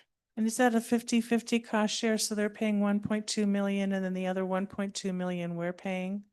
Is Uh, that correct? No, that's all PPRTA The full, funds. oh, the Yeah. full cost Yeah. for that project is paid by, okay. Which is the value of having those relationships in PPRTA, staying engaged in those meetings and having PPRTA board have confidence in Manitou and staff to be able to deliver on the project. Okay, so just to kind of state the obvious, just so I can state this. So any other emergent, this was a $2.4 million problem, and it's a relatively small little problem. I mean, it's a crack in the wall. We have a lot of walls that could crack. So for the next 5 years, any capital projects we need to do unexpectedly, a bridge breaks, or collapses, or any other wall collapses, or any other many things that could happen with our super aging infrastructure. They're not going to help us. There's no exception for emergencies. We have to pay for that ourselves for the next 5 years. Do I understand that that's the agreement that we have with them?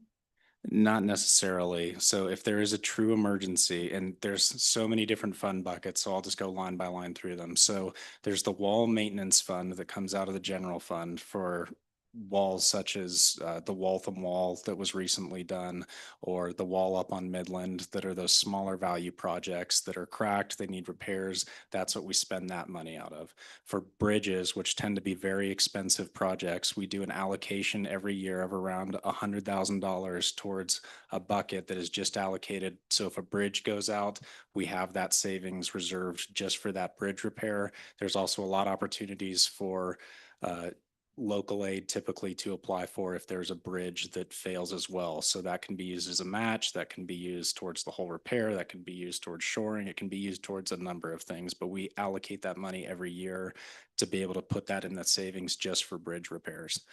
And then for the only other anticipated projects that we've gone around and looked at to say, hey, that these are things that need to be repaired are the Serpentine Wall.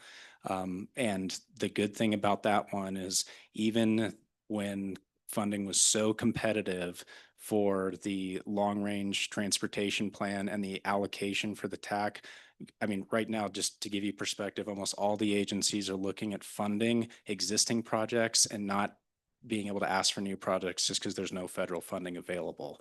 However, Manitou was able to get funding for Ruxton, for Serpentine, and for Creek Walk 4. What we're doing tomorrow is having a meeting with CDOT to see if we can get an advanced allocation or change that money from the design budget to do the repairs on Serpentine Wall ahead of that Serpentine project that you were all exposed to during the work session, because we'd really like to get that addressed and not have that turn into emergency, but really look at it as a phase one approach of a two-phase project. Even though there's not funding allocated necessarily for the full Serpentine project, we want to get that wall completed. So we're really trying to be proactive, and anything that looks like it might remotely be a problem, how do we get advanced funding, link it to a bigger project, and then get that taken care of ahead of time so we're not in this position that we are right now with Lover's Lane. So I know you can, so I do feel like this is turning into an agenda item. It's getting a little tricky. And so, yeah, so I do know, but I do think that everything you've shared with us has been very helpful. So I do appreciate that, but you've, okay, quick. Okay, this is really quick. So we're told now, the number keeps changing, but now we're told that we have 7 million and some change in reserves. Does that number include these line items of 100K a year saving up for certain projects? Does that include these so-called allocated funds that are for special purposes? Or is that just the unallocated funds? You allocate those every year in the budget under our SIP. So it depends on what you put in the SIP and if they're allocated per year. So it's the year budget.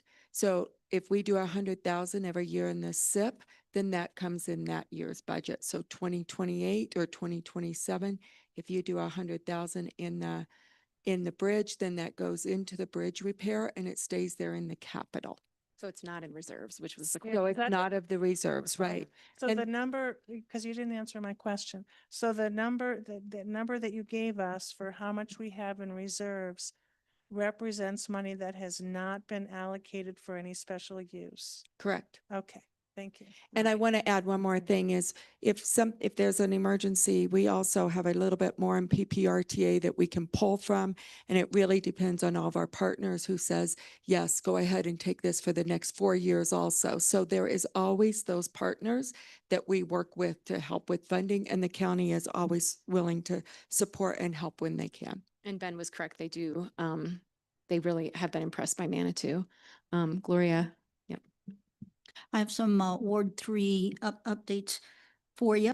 We will do another community connect, if you will, meeting next Tuesday night, fourth Tuesdays, for people to just come and have casual conversations about city issues. This one's going to be at the Manitou Winery, 6 o'clock. And have a couple of things that have been working well. The resident on Waltham, I've had a couple of residents on Waltham concerned about the residential parking and not being able to park, even though they have their residential parking permit and so forth. They have, I believe, had a meeting with Felipe this week. Seems as though things are moving along there. And I had another constituent who was concerned or brought to my attention that the city news was not accessible. I think within a few hours, I contacted Denise, who either fixed it herself or caused Jeff to fix it. Anyway, she's quite happy that now it's accessible for her. I do want to bring attention to Michael Clark's concerns about Fields Park and the camping along there, and now some harassment and some property damage, a stealing of the flag and so forth. I have seen more police presence in Fields Park in the last few weeks. I tend to not be there before 7:30. I don't know when they're patrolling, but reports from neighbors is there's drug deals behind the baseball field. Of course, they're at night. They're not in the middle of the afternoon. So I just want to make you aware that is becoming more of I'll call it a nuisance and a problem. And there are the poles that are ready for some kind of signage along El Paso. Is that going to be no overnight parking or, okay? And then we'll need to be vigilant because I've already seen a couple, and the warmer the weather is, the more likely that will happen. They also park in the free parking lot that's there on Beckers. And also folks are getting really concerned with the high fire danger that can we put out something about what our fire mitigation plan is? And how to, a couple of weeks ago, there was information about, call the fire department, get an assessment and so forth, but They were just going to hire a consultant. well, we've got plans that I have seen in the last few years. Well, we need to tell people because anxiety is rising. Yeah, I think the about vote fires. was that the fire department wouldn't move forward. They want to wait for a comprehensive plan that can take months and months to hire a consultant and tell them what to do and to prioritize. So I'm not saying I agree with that because I don't.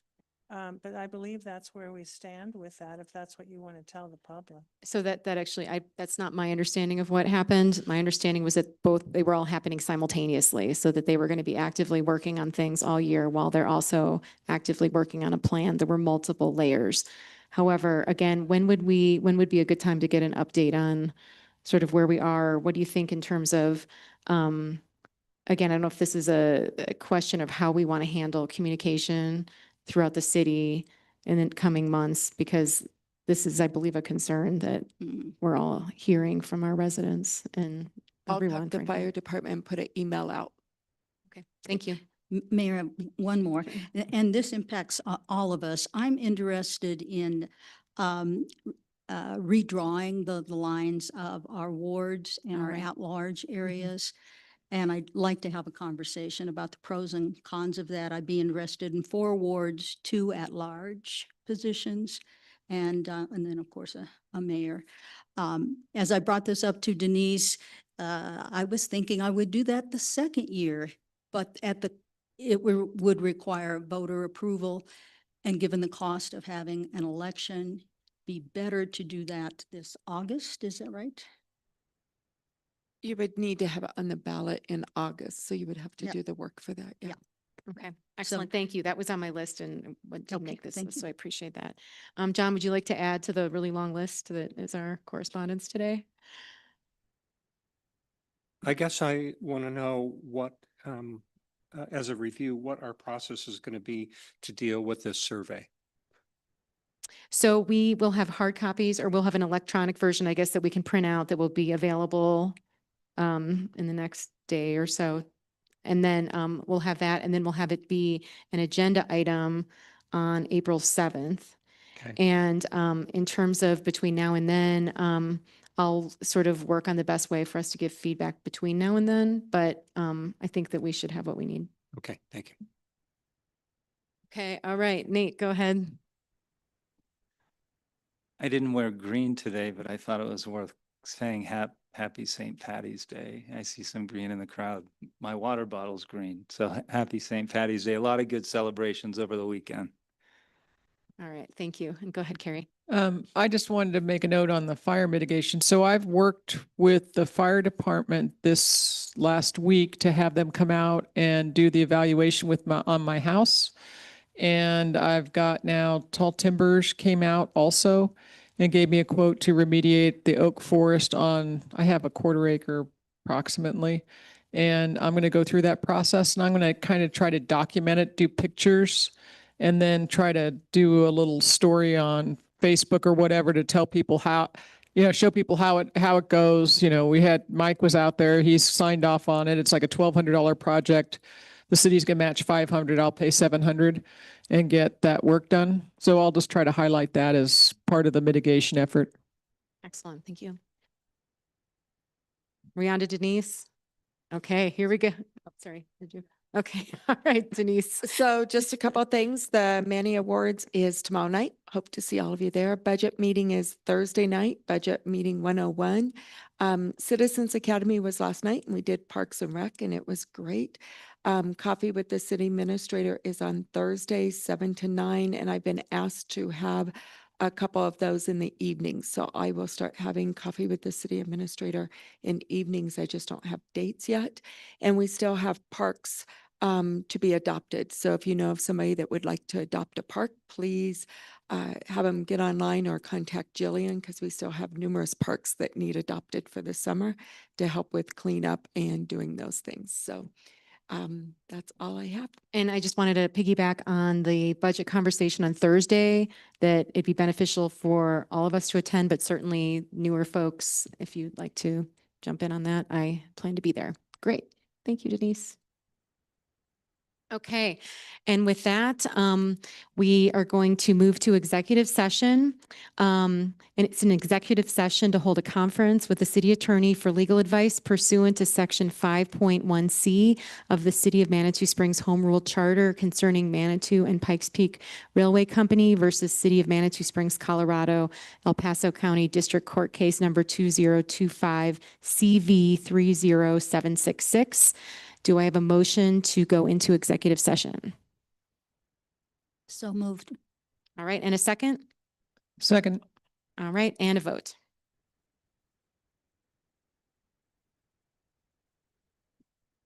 Motion carries unanimously. Okay, and with that, we're going to take a 5-minute break to transition and bring Patrick Wilson online.